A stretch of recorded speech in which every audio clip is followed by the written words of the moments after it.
தேசதயாபாத்திரம் தீபக்தியாதிகுணார்ணவம் யதீந்திரப்பிரவணம் வந்தே ரம்யஜாமஹதரமணிம் லக்ஷ்மீநாதசமாரம்பாம் நாதயாமனமத்யமாம் அஸ்மதாச்சாரியபர்யந்தாம் வந்தே குருபரம்பராம் யோ நித்யமच्युतपदाम् भुजयुग्मरुग्म व्यामोहतस्ततितराणि तृणायमेने अस्मद्गुरोर्भगवतोऽस्तु भयैकसिन्धोः रामानुजस्य शरणौ शरणं प्रपद्ये माता पिता युवतयस्तनयाय भूतिः सर्वं यतेव नियमेन मथन्मयानाम् आद्यस्य नत्कुलपतेर्वकुलाभिरामम् श्रीमत्ततङ्ग्रियुगलं प्रणमामि मूर्धना भूतं तरस्य महताभ्ययभट्टनाथ श्रीभक्तिशारकुलशेखर योगिवागान् भक्ताङ्ग्रेण परकालयतीन्द्रमिष्टान् श्रीमत्पराङ्कुशमुनिं प्रणतोऽस्मि नित्यम् முன்னைவனையகல மூங்கில் கொடியமுதன் பொன்னங்கழற்கமலப் போதிரண்டும்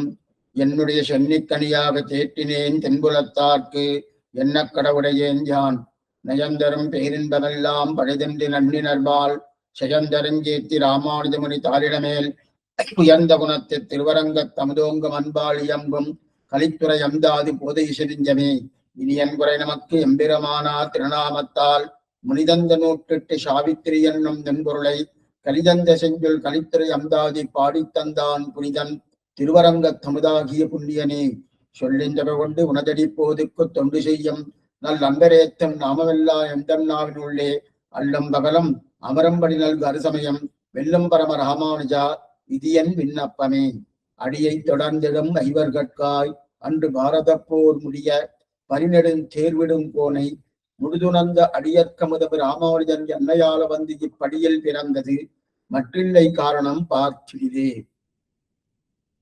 சுவாமி ராமானுஜர் வைபவத்தை இந்த உலகோர்த்துக்கெல்லாம் உணர்த்த வேண்டும் என்றால் அது உணரவில்லை என்கிற அர்த்தத்திலே அவர் தெரிவிக்கலை. திருவரங்கத்தமிழார் நன்றாக உணர்ந்திருக்கிறார். உய்ய ஒரே வழி உடையவர் திருவடி எல்லோருக்குமே தெரியும். தெரிந்திருந்தாலும் அந்த ராமானுஜரை பற்றித்தான் ஒரு சிறு சிறு விஷயங்களை சொல்லி தன்னுடைய நாக்கு சுத்தி அடைய வேண்டும் என்பதற்காகவே ராமானுஜன் நூற்றந்தாதி என்கிற 108 பாசுரங்கள் அனுகிரகித்தார். அதுல ஒவ்வொரு பாசுரத்திலும் ராமானுஜா ராமானுஜா ராமானுஜா என்று அந்த சப்தமாக சொல்லப்படுகிறது. இதை பிரபந்த காயத்ரி என்றும் பிரபந்த சாவித்திரி என்றும் பெரியோர்களாலே போற்றப்படுகிறது. இத்தனை வைபவம் மிகுந்த இந்த ராமானுஜ நூற்றந்தாதிலே நாம் 51வது பாசுரத்தை அனுபவித்துக் கொண்டிருக்கிறோம். அடியை தொடர்ந்தையும் ஐவர்கட்கா என்று தொடங்கக்கூடிய பாசுரம். இது கீதாச்சாரிய வைபவத்தை சொல்ல வந்த பாசுரம் இல்லை. இதுவும் ராமானுஜ வைபவத்தை சொல்ல வந்த பாசுரம் தான். அந்த கீதாச்சாரியனை வணங்கும் யாரு, அந்த கீதாச்சாரிய பெருமைகள் என்ன, அவனுடைய ஆசிரித வாத்சல்யம் என்று சொல்லக்கூடிய ஒரு குணாநலங்கள் என்ன, இதையெல்லாம் பரிபூர்ணமாக தெரிந்தவர்கள் யாரு, கூறத்தாழ்வார் என்பார் முதலியாண்டான் போன்றவர்கள். ஆனால் அவர்களா இருந்தாலும் அவர்கள் அந்த பகவான் ஞானத்தை பெற்றுக்கொண்டு அந்த ஞானத்தால் பார்க்கக்கூடியது யார சுவாமி ராமானுஜரை அப்படின்னு தெரிவிக்கிறார். அன்று பாரத போர் முடிய பரிநெடும் தேர்விடும் கோனை அப்படின்னு தெரிவிக்கிறார். அப்ப பரிநெடுந்தோம்னா அந்த குதிரையை ஓட்டி தன்னுடைய போரையை நீ பூர்த்தி பண்ணினான்னு தெரிவிக்கிறார். முழுதுணர்ந்த அடியற்கமுதம் அவனையே அமிர்தமாக தினார். அமிர்தமுதம் ராமானுஜன் என்னையால வந்து இப்படியில் பிறந்தது. இது திருவரங்கத்தவா தெரிவிக்கிறார்.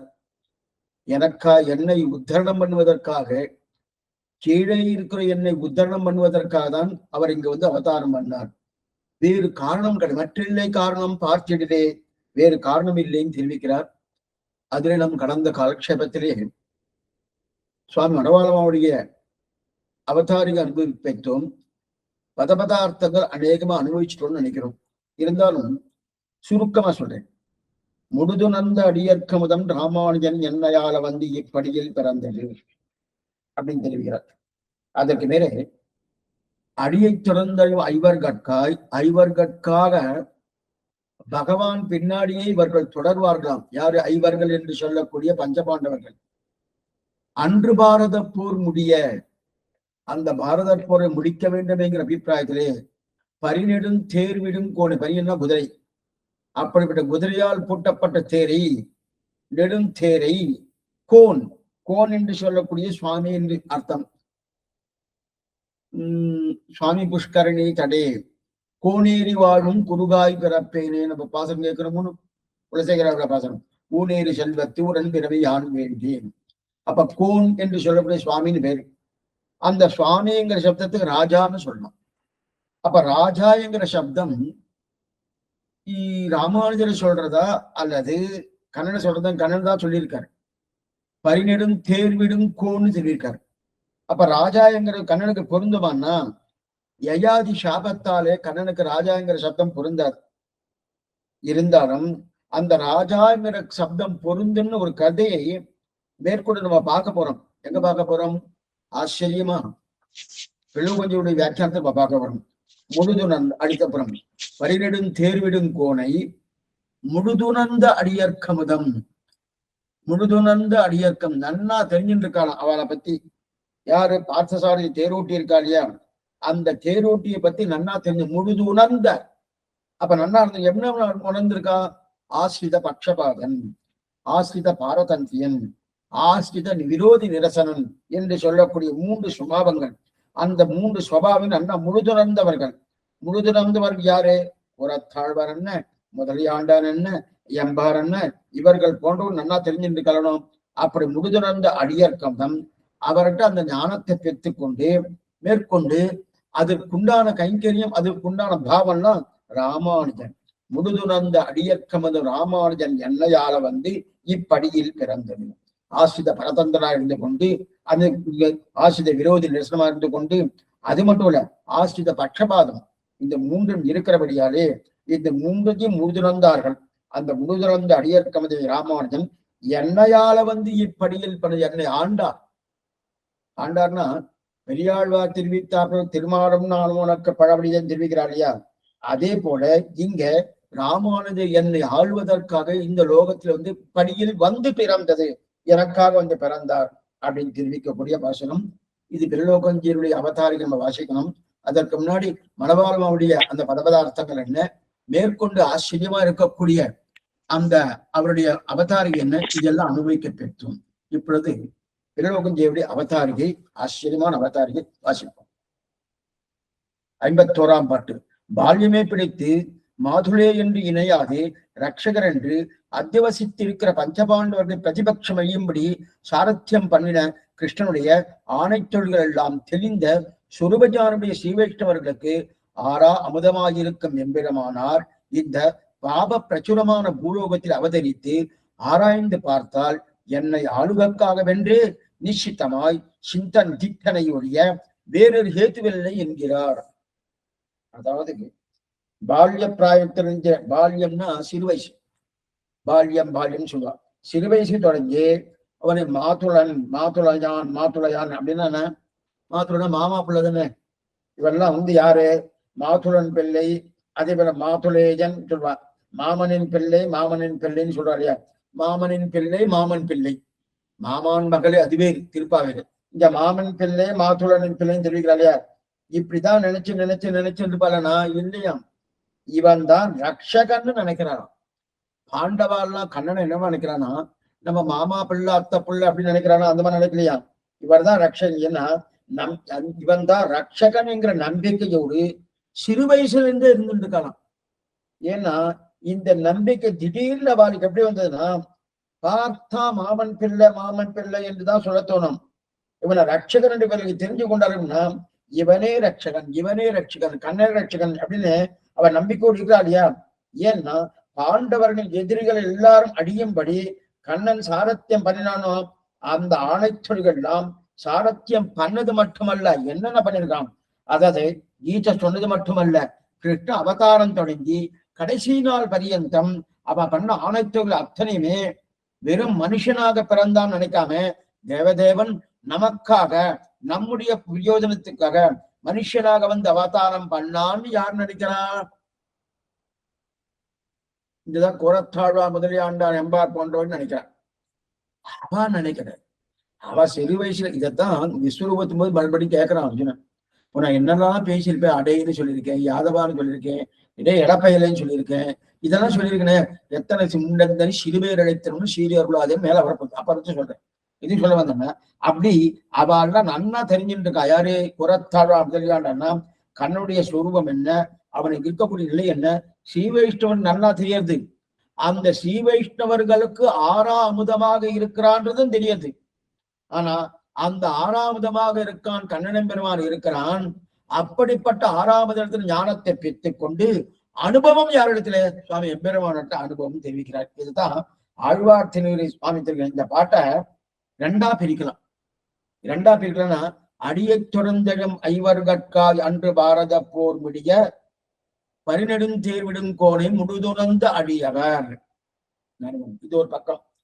அடியை தொடர்ந்தெழும் ஐவர்கட்காய் அன்று பாரத போர் முடிய பரிநெடும் தேர்விடும் கோணை முழுதுணர்ந்த அடியவர் அப்படின்னா அந்த கண்ணனுடைய சுபாவம் என்ன, சொரூபம் என்ன, ரூபம் என்ன, குணங்கள் என்ன, விபவங்கள் என்ன, சேட்டிதங்கள் என்ன, இது என்ன முழுதுணர்ந்த அடியவர்கள் யாரு?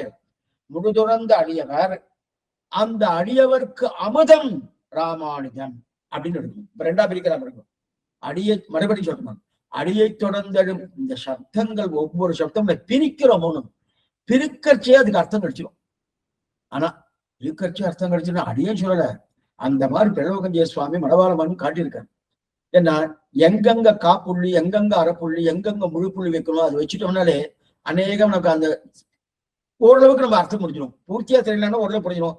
அதுக்கப்புறம் உள்ளுக்குள்ள போயிட்டு அவளுடைய கருத்து என்ன, அவளுடைய அபிப்பிராயம் என்ன, அவளுடைய நிலை என்னன்னு தெரிஞ்சுட்டோம்னா ஆனந்தமா பண்ணலாம். இது சொன்ன அந்த வியாக்கியானத்தை ஆனந்தமா ரசிக்கலாம். இது சொல்ல வந்தேன்னா அதே போல இங்க அடியை தொடர்ந்தெழும் ஐவர்கட்காய் அன்று பாரத போர் முடிய பரிநெடுந்தேர்விடும் கோணை முழுதுணர்ந்த அடியவர். அப்படின்னா இந்த அடியத்துல என்னென்ன வினைகள் இருக்கோ அதெல்லாம் வினை மொழி சொல்லிட்டார். கண்ணனம் பெருமான் என்னென்ன காரியங்கள் பண்ணானோ சேட்டிதான் அதெல்லாம் பண்ணான். முழுதுணர்ந்த அடியவர். அடியவர் யாரு? அப்படிப்பட்ட அடியவர். அந்த அடியவர்களுக்கு அமுதம் யாரு? ராமானுஜன். முழுதுணர்ந்த அடியர்க்கமுதம் ராமானுஜன் அப்படி இருக்கு இல்லையா? அப்ப அடியவர்கள் இத்தனால் எதை பாட படித்தார்கள் என்றால் பாரதம் முழுவதும் படித்தார். ஆனா ராமானு முழுதும் எத்தனை ஞானம் பகவத் விஷயத்தில் இருக்கோ எல்லாம் கிடைச்ச உடனே அப்படியே அவர் தோல் மாறிட்டான். பாரதத்தை படிச்சிருக்கா, ராமாயணம் படிச்சிருக்கா. பாரதம் படிச்சா கண்ணனம் பெருமானே ரட்சகன், ராமாயணம் படித்தா ராமனே ரட்சகன் அப்படின்னு இருக்கணும். அந்த நிலையிலிருந்து தோல் மாறிட்டா. தோல் மாறி பின்னாடி கண்ணனை பற்றி இப்ப அவ இந்த கண்ணில் படல. அப்படின்னா அந்த அடியார்கள் அதே கண்ணனை அனுபவித்து வாழ்நாள் தள்ளி இருக்கணுமோனும். இந்த அப்படிப்பட்ட அடியை தொடர்ந்தெழும் ஐவர்கட்காய் அன்று பாரத போர் முடிய பரிநெடும் தேவிடுங்கோலை முழுதுணர்ந்த அடியவர்களாக இருக்கக்கூடிய யார் அடியவர்களோ அந்த கண்ணனம் பெருமாவுடைய சொரூப ரூப குண விபவங்களை பூர்ணமா அனுபவிச்சாரணும். அந்த அனுபவத்திலே அவ வாழ்நாள் தள்ளி இருக்கணும். இல்ல சுவாமி, அந்த அடியவர்கள் என்ன பண்ணா அடியவர்களுக்கு அமுதமாக இருக்கக்கூடிய ராமானுஜன். ஏன்னா கண்ணனம் பெருமான் ராமனம் பெருமான் ஞானத்துக்கு விஷயம் ஆயிடுச்சு. ஞானத்துக்கு விஷயம். ஞானத்துக்கு கண்ணனம் பெருமான்னா பார்த்த சாரதி. பார்த்தன் தன் தேர் முன்னின்றானை சித்தவை பணியால் முடிதிறந்தானை திருவள்ளிக்கேணி கண்டேன்னு தெரிவிக்கிறாங்க. அந்த பார்த்தசாரதி. அந்த பார்த்தசாரதி ஞானத்துக்கு விஷயம். அனுபவத்துக்கு விஷயம் எதுன்னா ராமானுஜன். அனுபவத்துக்கு விஷயம் ராமானுஜன். ஏன்னா ரெண்டையும் பிரிக்கிறார் பாருங்க. அந்த பிரிக்கக்கூடிய தன்மைதான் அப்படி அடியை சொன்னது. அடியை மறுபடியும் சொல்றேன். அடியை தொடர்ந்தழும் ஐவர்கட்காய் அன்று பாரத போர் முடிய பரிநெடும் தேர்விடும் கோணை முழுதுணர்ந்த அடியவர். இது ஒரு பக்கம். முழுதுணர்ந்த அடியன்னா கண்ணனம் பெருமானை முழுதுணர்ந்த அடியவர்கள். அந்த அடியவர்களுக்கு அமுதம் ராமானுஜன். இது ரெண்டா பிரிக்கிற பாருங்க. அப்ப ஞானத்தை பெற்றது பார்த்தசாரதி இடத்துல, அனுபவத்தை பெற்றுக் கொண்டது சுவாமி ராமானுஜன் இடத்துல. இதான் இங்க தெரிவிக்கிறார். முழுதுணர்ந்த அடியவர் கமதம் அப்படின்னு தெரிவிக்கல. ஏன்னா ரெண்டையும் பிரிச்சு வைத்துக் கொண்டு கொண்டாடுற அடியவர்கள். ஏன்னா ஞானம் அங்கிருந்து கிடைச்சது நமக்கு அனுபவிக்கணும். அப்ப ஞானம் முதலில் பரபிரம்மத்தை பற்றி தெரிஞ்சுக்கணும். ஏன்னா சாஸ்திரம் எல்லாம் ஞானான் மோட்சகான்னு சொல்லியிருக்கு. எப்ப ஞானான் மோட்சகான்னு சொல்லிக்கோ அந்த ஞானத்தை நல்லா தெரிஞ்சு கொள்ள வேண்டியது எங்க? சாஸ்திரம் மூலமா. அந்த சாஸ்திரம் பரபிரம்மமான ஸ்ரீமன் நாராயண சொல்றது. அப்ப அனுபவத்தை அந்த சாஸ்திரம் சொல்லியே ஞானான் மோட்சகான்னு சொல்லிட்டு அனுபவம் அதே பரபிரமத்தை அப்படின்னு சொல்ல. இப்ப ஞானம் வந்துடுத்து. ஞானம் வந்த உடனே இந்த ஞானத்துக்கு தகுந்த அனுபவம் வரணும். ஞானத்துக்கு தகுந்த அனுபவம். அந்த அனுபவம் எங்க சுவாமி? ஆச்சாரியின் திருகள் தான் முழுதுணர்ந்த அடியவர்கள்.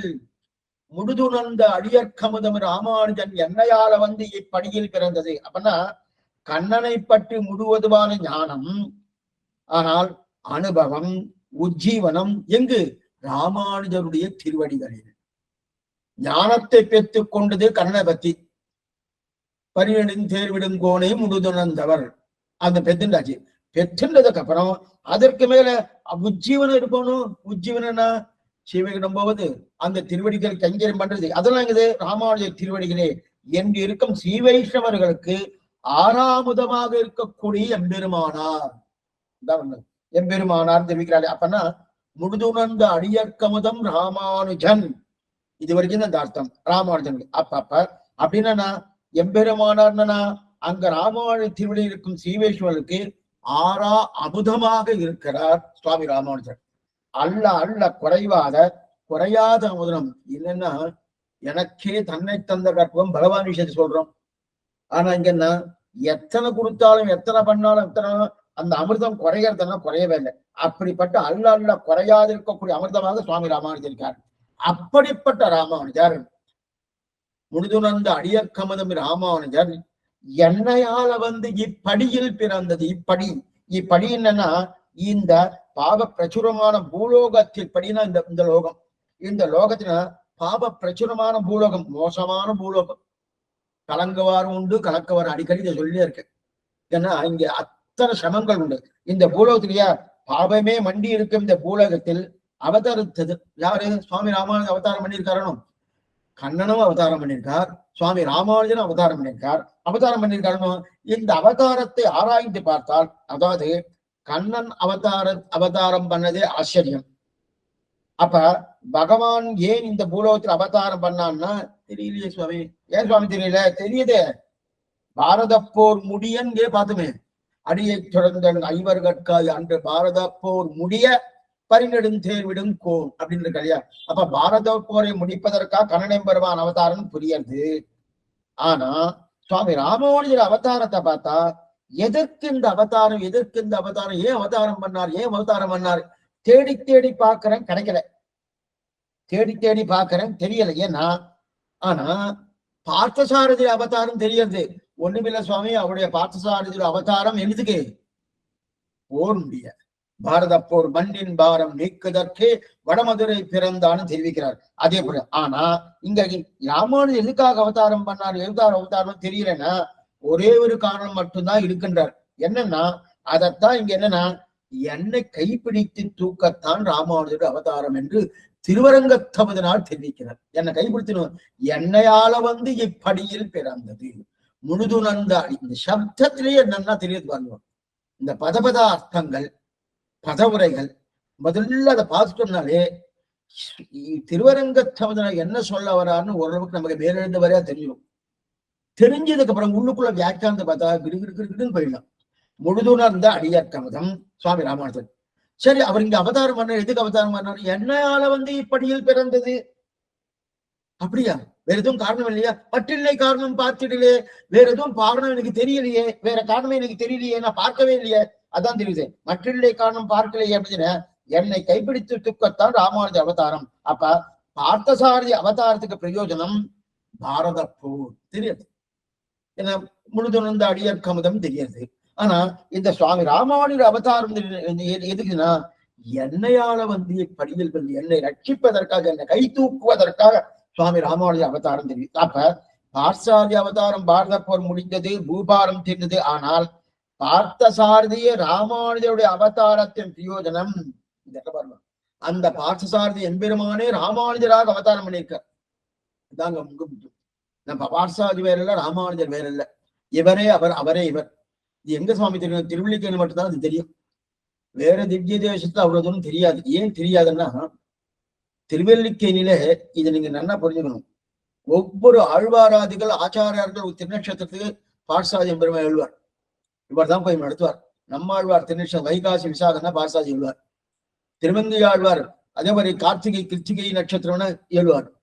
ஒவ்வொரு ஆழ்வார்களுக்கும் ஒவ்வொரு ஆச்சாரியர்களுக்கும் பார்த்தசாரதி பெருமான் எழுவார். ஏறி உற்சவத்தை பூர்ணமா நடத்தி கொடுப்பார்.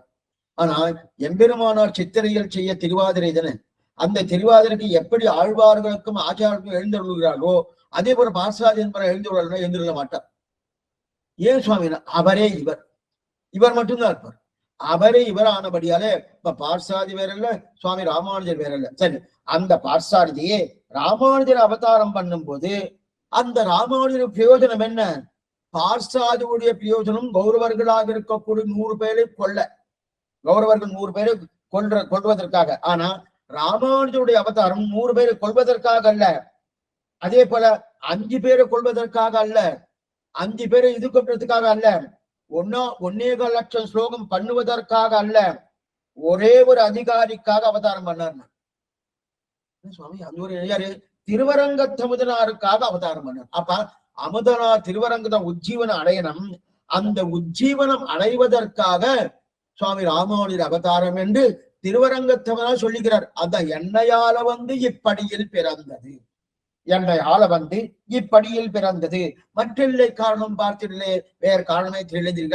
வியாக்கியானத்தை வாசிக்கிறேன், ஆச்சரியமான வியாக்கியானம். அடியை தொடர்ந்தடும் பால்யமை பிடித்து வியாசர், குந்தி, மார்க்கண்டேயன் முதலாவுடைய உக்தி விசேஷங்களாலும் ஆபத்து வந்த போதெல்லாம் உதவி ரட்சித்தபடியாலும் கிருஷ்ணனை மாதுளே என்று நேக்கை அன்றிக்கே தங்களை ரட்சிக்கும் பரத்துவம் என்று அத்தியவசித்து கிருஷ்ணாசிரயகா கிருஷ்ணபலாக கிருஷ்ணநாதஸ்ய பாண்டவாக என்கிறபடியே அவன் திருவடிகளை ஆசிரியத்து ருத்ர இந்திராதிகளை வென்று காலகைய இடும்ப ஜராசந்திகளை சங்கரித்து லோகத்தில் தங்களுக்கு ஒருவரும் தரிசனில்லை என்று கர்வோத்திரராயிருக்கிற ஔத்தியம் இதுல பாண்டவாளுக்கு கொஞ்சம் கர்வம் துத்தம்.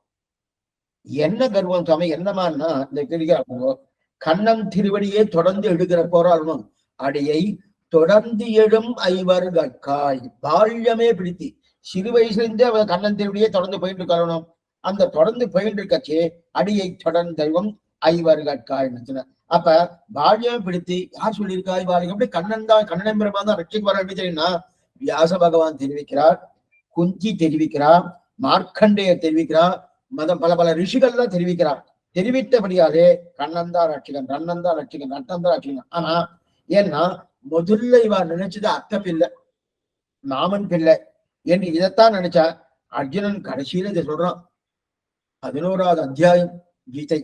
அந்த 11வது அத்தியாயத்துல விஸ்வரூபத்தை பாக்குறான், பார்க்கவே முடியல. தெரியறதா கண்ண வைக்கிறான், எனக்கு ஒண்ணும் தெரியலேன்றான்.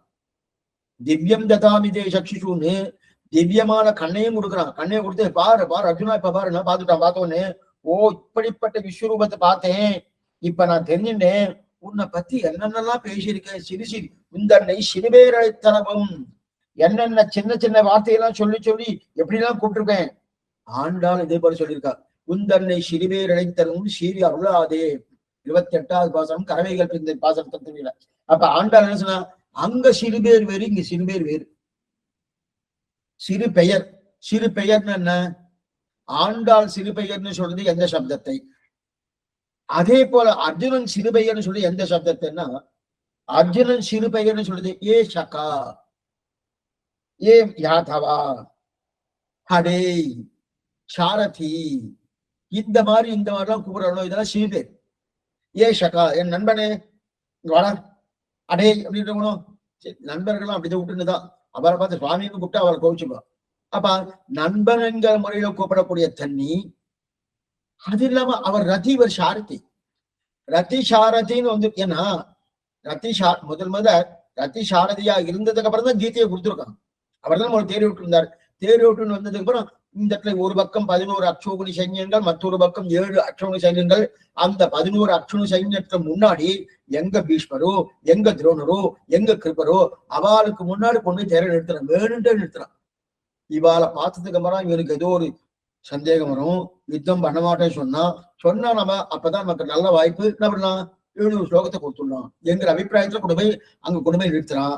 நிறுத்தினதுக்கு அப்புறம் அவங்க என்ன மாட்டே சொன்னா அதுக்கப்புறம் அந்த சரித்திரம் உங்களுக்கு தெரிஞ்சிருந்தாராம். அப்ப 11வது விஷயத்தை காமிக்கிறான். காமிக்கச்சே உன்னை என்னெல்லாம் சொல்லியிருப்பேன், எதெல்லாம் சொல்லியிருப்பேன், கூப்பிட்டதெல்லாம் தப்புன்னு இப்ப நான் தெரிஞ்சுட்டேன். கூப்பிட்டதெல்லாம் தப்புன்னு நான் இப்ப தெரிஞ்சுட்டேன். அப்ப என்ன நினைச்சிருந்தான், அர்ஜுனன் கண்ணனை அர்த்தபில்லைன்னு நினைக்கின்றான். அந்த தவற நினைச்சிருந்தது காரணம் அப்ப அதனால்தான் சிறுபேர் அடைத்தளவும் சிறுபேர் அடைத்தளவும் இது ஆண்டாள் தெரிவிக்கும் போது சிறுபேர்னு அர்த்தபில்லா மாமன் பிள்ளை ஆண்டா சொல்லல. ஆண்டாளுடைய சிறுபேர் வேறு, அர்ஜுனுடைய சிறுபேர் வேறு. அர்ஜுனுடைய சிறுபேர் அடை, ஏ யாதவா, ஏ சகா, ஏ சாரதி, இது அர்ஜுனுடைய சிறுபேர். ஆண்டாளுடைய சிறுபேர் என்னன்னா நாராயணன். நாராயணன் சிறுபேரா சுவாமி? இதுதான் அவன் சிறுபேர். அப்ப எது சுவாமி பெரிய பேரு? கோவிந்தன். கோவிந்தன்னா கோக்கரை ரட்சிக்கிறது, பசுமாட்டுக்களை ரட்சிக்கிறது. பசுமாடு கண்டுகளின் பின்னாடி போகிறவனே, இது பெரிய பேர். லோகத்தை ரட்சிக்கிறவனே. அது மட்டும் ஜெகத் சர்வம் சரீரந்தே, இந்த ஜெகத்தே உனக்கு சரீரமா இருக்கு என்று சொல்லக்கூடிய சப்தம் நாராயண சப்தம். அந்த நாராயண சப்தம் சிறுபேர். இது சிறுபேர் அடைத்தனும் ஸ்ரீஅருளாஜன் தெரிவிக்கிறாள். எதுக்கு சொல்ல? அப்ப அர்த்தப்பிள்ளை ராமன் எப்படின்னா, தெரியாத்தனத்தாலே சொன்னேன், விஷயமே தெரியாது சொன்னேன், மறந்தே சொன்னேன், பிள்ளைத்தனத்தாலே சொன்னேன் தெரிவிக்கிறார். அறியாத பிள்ளைகளோ அன்பினால், ஆண்டாள் தெரிவிக்கிறார் இல்லையா?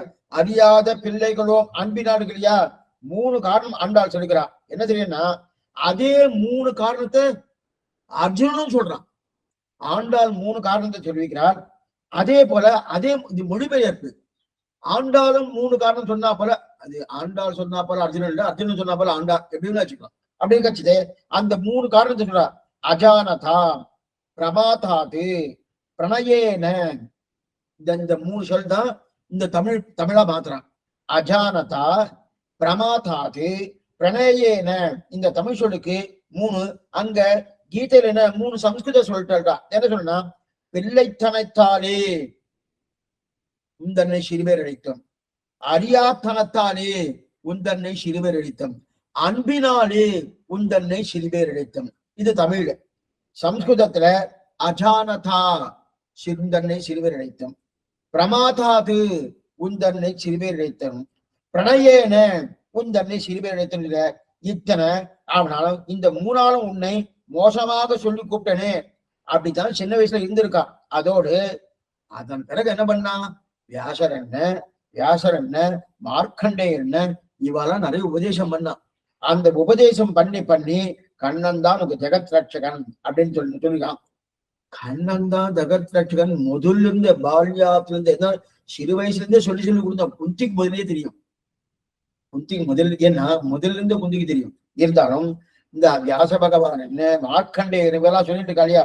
சொல்லியிருந்தா விட இந்த தர்மபுத்திரனுக்கு சந்தேகம் ஒண்ணும் பூர்த்தியா போகவே இல்லை.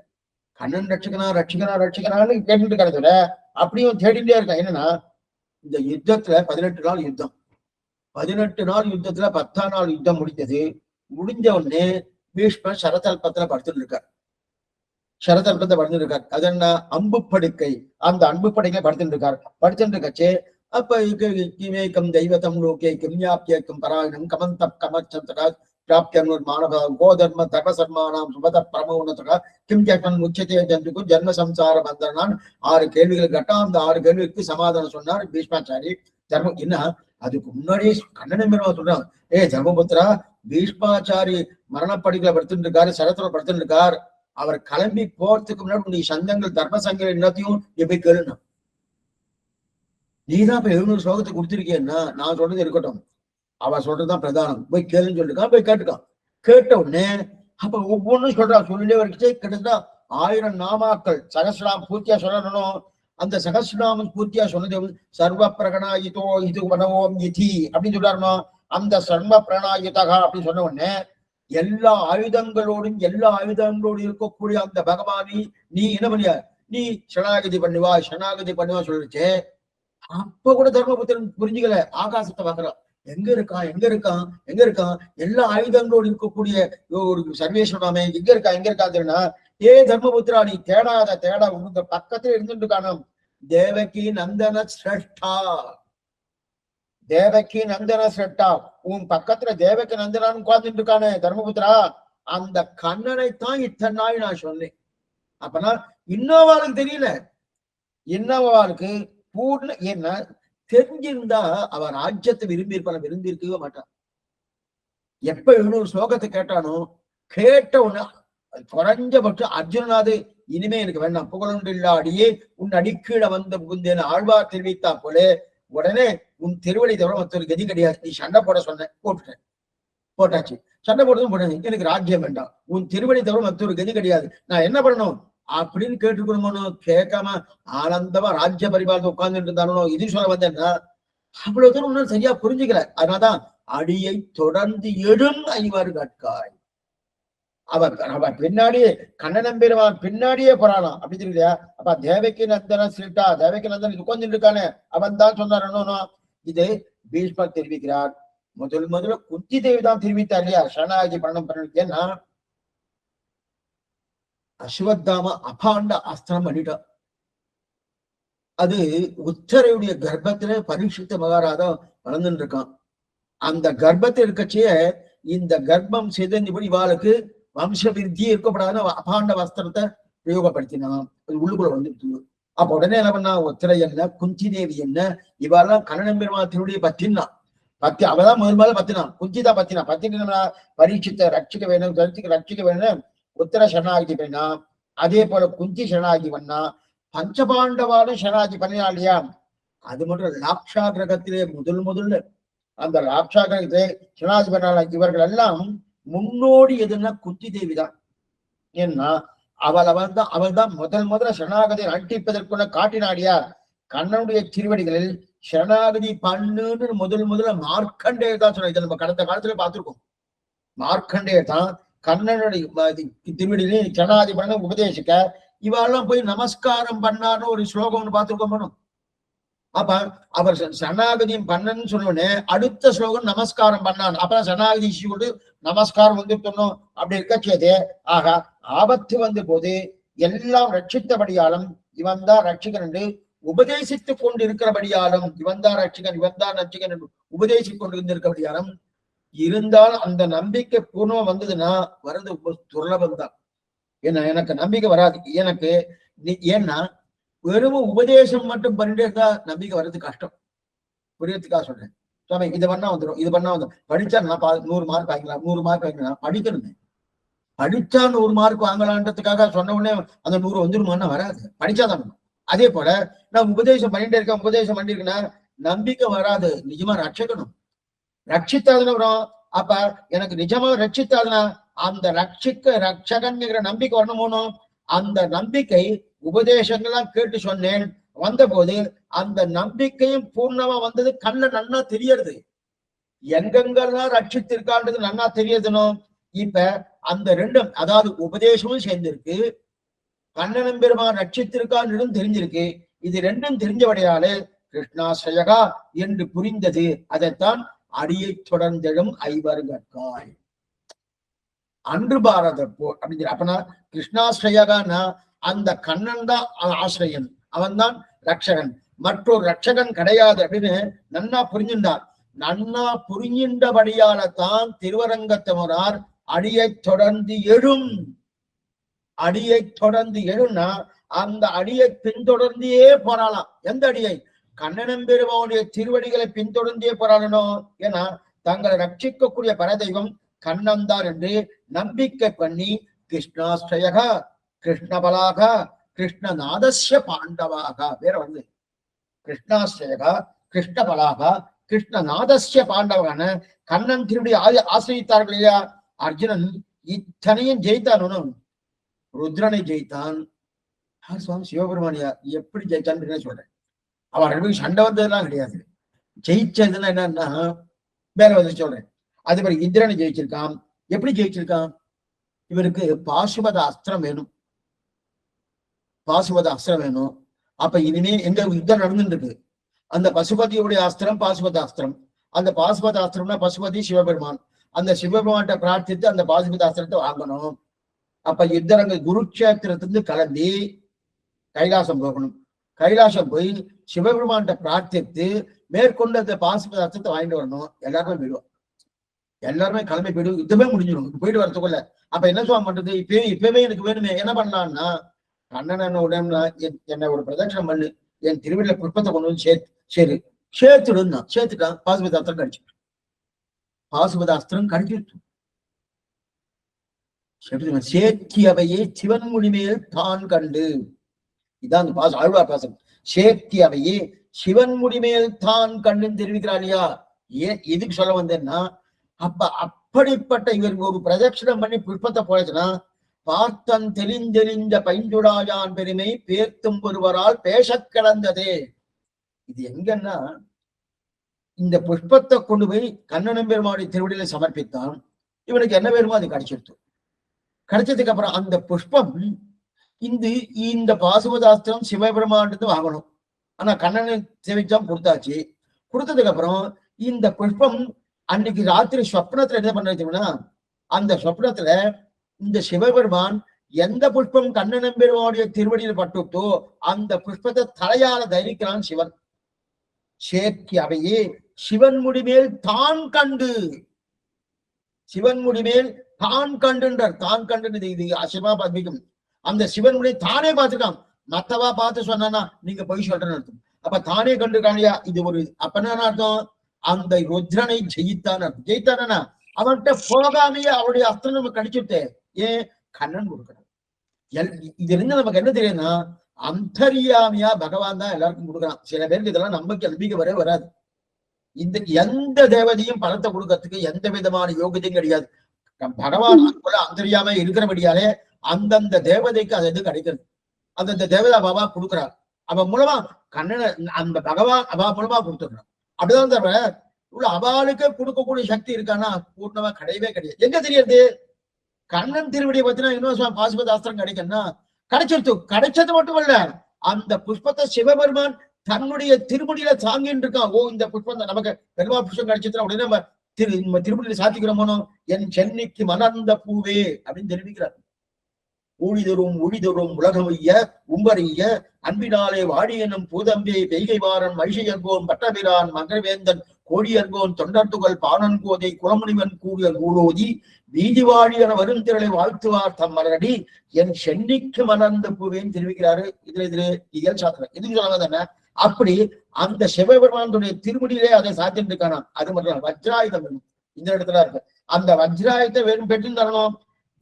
கண்ணனையே பிரதட்சணம் பண்ணி அத்தனை பெற்று தரணும். அப்ப அவளாம் ஜெயித்த பண்ணதுனா அவளை ஜெயித்து வாங்கினாடியா. இன்னொன்னு இவன் திருவடியில் போடப்பட்டும் மறுநாள் காலி அவருடைய தலையில கிடைச்சிட்டணும். அர்ஜுனன் புஷ்பார்ச்சனை பண்ணது கண்ணன் திருவடியில.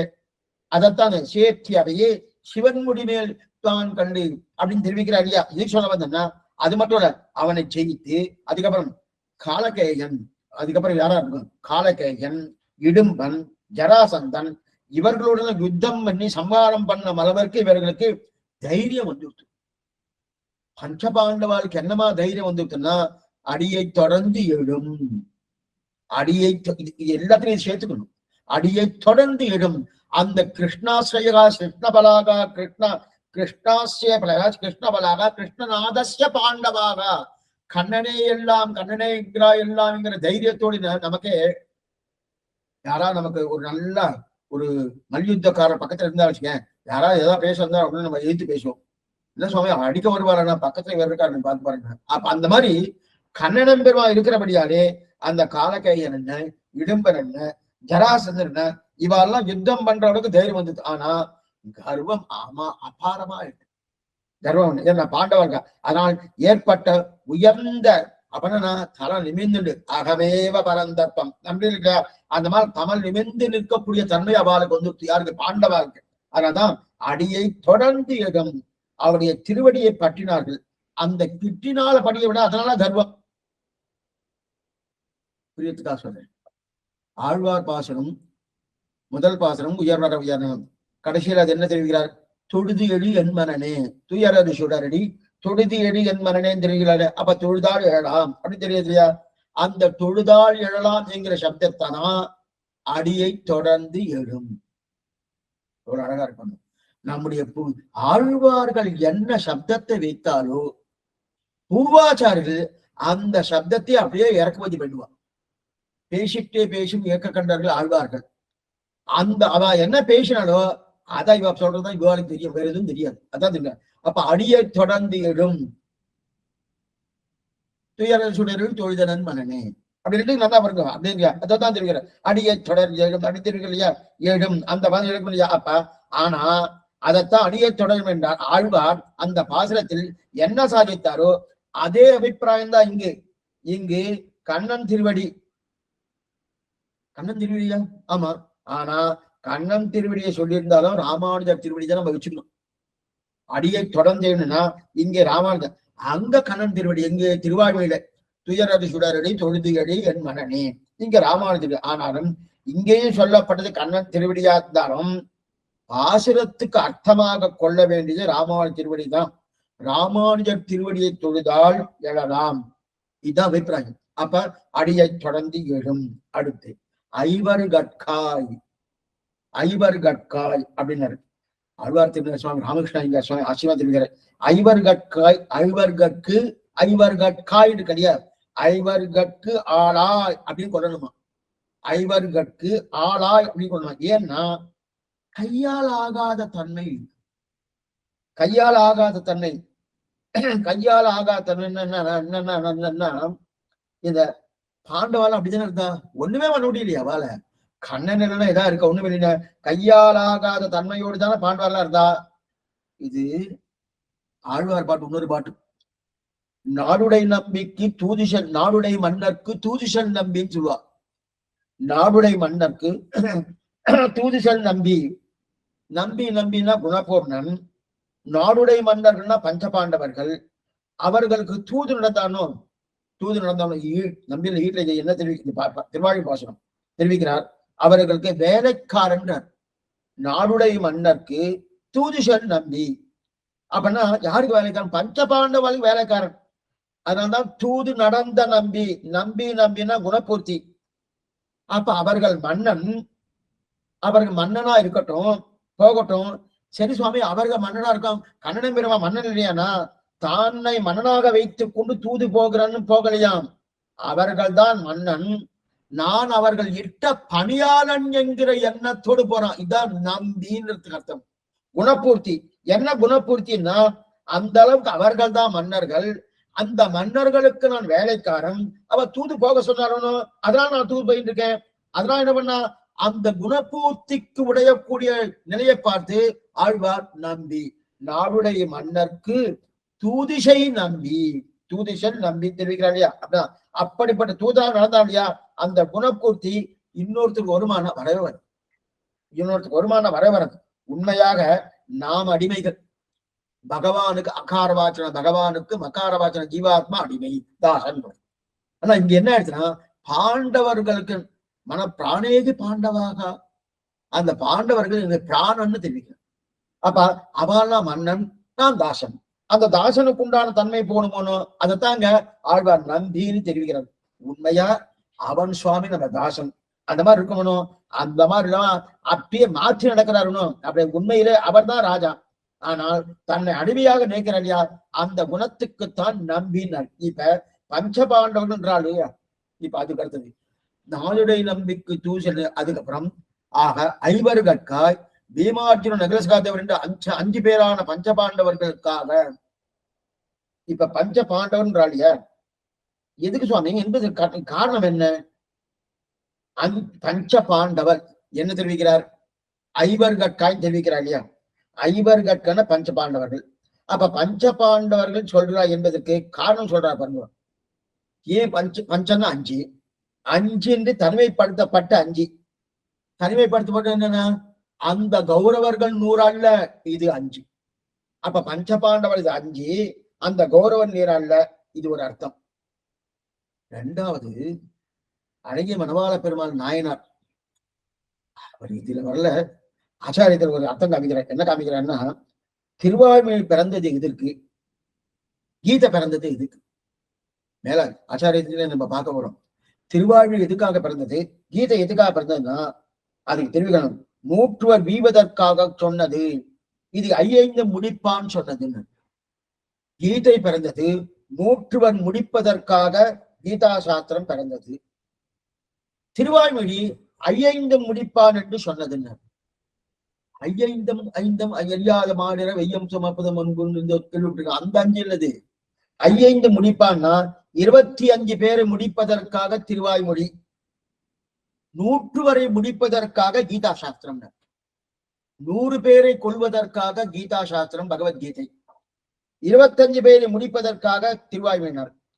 ஆனா என்ன சுவாமினா இங்க ஐவர்கட்கா என்றது 5 பேருக்கும் வேலையாக நின்றான். இதுவும் காரணம். அப்ப 100 பேருக்கு விட்டு விட்டார். ஏன்னா 100 பேர் விட்டாருன்னு. ஏன் சுவாமி 100 பேர் விட்டாருன்னா 100 பேரை விட்டது இந்த 25 என்னை குறிவியதுன்னா பொங்கெங்குளம் பொறியும் கருமேஞ்சிரியும் அன்பூதம் இங்கு வீடு பெருதி மானாங்காரவங்க 24 தத்துவங்கள் 5 தத்துவங்கள் அதை ஒழிக்கணும். 25வது ஜீவாத்மா ஆத்மானுகாபம் காவன் அதையும் ஒழிக்கணும். அப்ப பரமாத்மா அனுபவிக்கணும்னு அதனாலதான் 5 தெரிவிக்கிறார் 25 ஒழிப்பதற்காக. அப்ப 25 தத்துவங்களை விட்டு 26வது தத்துவமாக இருக்கக்கூடிய பகவானை பிடிப்பதற்காக திருவாய்மொழி. அங்க 100 பேர் கௌரவர்கள், அதெல்லாம் தத்துவமே இல்லை, சாமானியப்பட்டவ. அது முடிக்கிறதுக்கு முதல் காரணம்.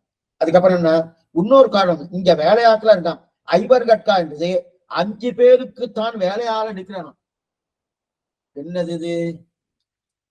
அஸ்வமேதன் அடியை தொடர்ந்தும் ஐவர்கட்காய், அந்த 5 பேருக்கு வேலையாள இருக்கணும். இது ஒரு காரணம். 2வது காரணம், 100 பேரையும் விட்டுட்டா 5 பேர் இல்லையா, 5 பேரு மட்டும்தான் ரட்சித்தான். 5 பேரை மட்டும்தான் ரட்சித்தான். 100 பேரும் கொண்டாச்சு. சரி, 5 பேரை மட்டும்தான் ரட்சித்தான்னு தெரியுது சுவாமி. அப்ப இது முதல் காரணம். 2வது காரணம் 2 ஆயிடுச்சு. 3வது என்ன, 5 பேரை கண்டிப்பா நான் தொடுவது இல்லைன்னு பீஷ்மாச்சாரி ஒரு பிரதிஜை பண்ணியிருக்க. என்ன பிரதிஜைனா, நான் யாரை கொண்டாலும் கொள்வேன், இந்த 5 பேரை நான் கொல்ல மாட்டேன்ட்டு. பீஷ்மனுடைய யுத்தரங்கத்துல ஒவ்வொருத்தரும் ஒவ்வொரு பிரதிஜை, சத்திய வாக்கிய பிரதிஜை பண்றான். அப்ப பீஷ்மனுடைய பிரதிஜை என்ன, நான் யாரை கொண்டாலும் கொள்வேன், இந்த 5 பேரை மட்டும் கொல்ல மாட்டேன், அவரோட சண்டை போட மாட்டேன், அவரோட சண்டை போடணும் கொல்ல மாட்டேன். இந்த பீஷ்மனுடைய பிரதிஜை சொன்னார். இது இது இதை இங்க இருக்கிறது தான் பயந்துட்டான். பீஷ்மனுடைய பிரதிஜை பண்ணினார், நான் யாரை கொண்டாலும் கொள்ளுவேன், 5 பேரை மட்டும் தொட மாட்டேன்னு சொன்னார். இது புரியத்துக்காக சொல்றேன். கொஞ்சம் கதாபாகத்துக்கு போலாம். துரியோதனன் துரோணாச்சாரிய பார்த்து கேட்கிறான், ஒரு பயம் வந்துட்டு அவனுக்கு. ஆனா உண்மையிலே அந்த ஸ்லோகத்தை பார்த்தா, மேலெடுத்த வாரியா பார்த்தா அந்த ஸ்லோகத்துல பயம் இருக்கிற மாதிரி தெரியாது. இது எங்க தெரியும்னா, சுவாமி வேதாந்தேசிகர் தாத்பரிய சந்திரிகைன்னு ஒரு ஆச்சரியமான எம்பெருமானார் கீதா பாஷ்யத்துக்கு அதுக்கு ஒரு வியாக்கியானம் எழுதியிருக்கார். தாத்பரிய சந்திரிகை அது ரொம்ப ஆச்சரியமா எடுக்கிறார். என்னன்னா, இவன் அந்த துரியோதன் துரோணாச்சாரிய போய் ஏதோ பயந்த மாதிரி பேசுறான். பர்யாப்தம் அபர்யாப்தம் 2 சப்தம், 2 சொற்கள் அங்க பிரயோகப்படுத்துறார். அபர்யாப்தம் பர்யாப்தம். பர்யாப்தம்னா போதும்னு அர்த்தம், அபர்யாப்தம்னா போதாதுன்னு அர்த்தம். இது முதல் இந்த ஸ்லோகத்துக்கு அர்த்தம் பார்த்தா துரியோதனன் அது யார்கிட்ட, துரோணாச்சாரிய ஆனந்தமா சந்தோஷமா சொல்றா போல இருக்கும் இந்த ஸ்லோகத்தை சொல்றா பிறக்கும். ஆனா நம்முடைய சைன்யம் பீஷ்மராலே ரட்சிக்கப்படுகிறது. துரியோதனன் யாரை பார்த்து சொல்றான், துரோணாச்சாரிய பார்த்து சொல்லியிருக்கான், நம்முடைய சைன்யங்கள் பீஷ்மராலே ரட்சிக்கப்படுகிறது.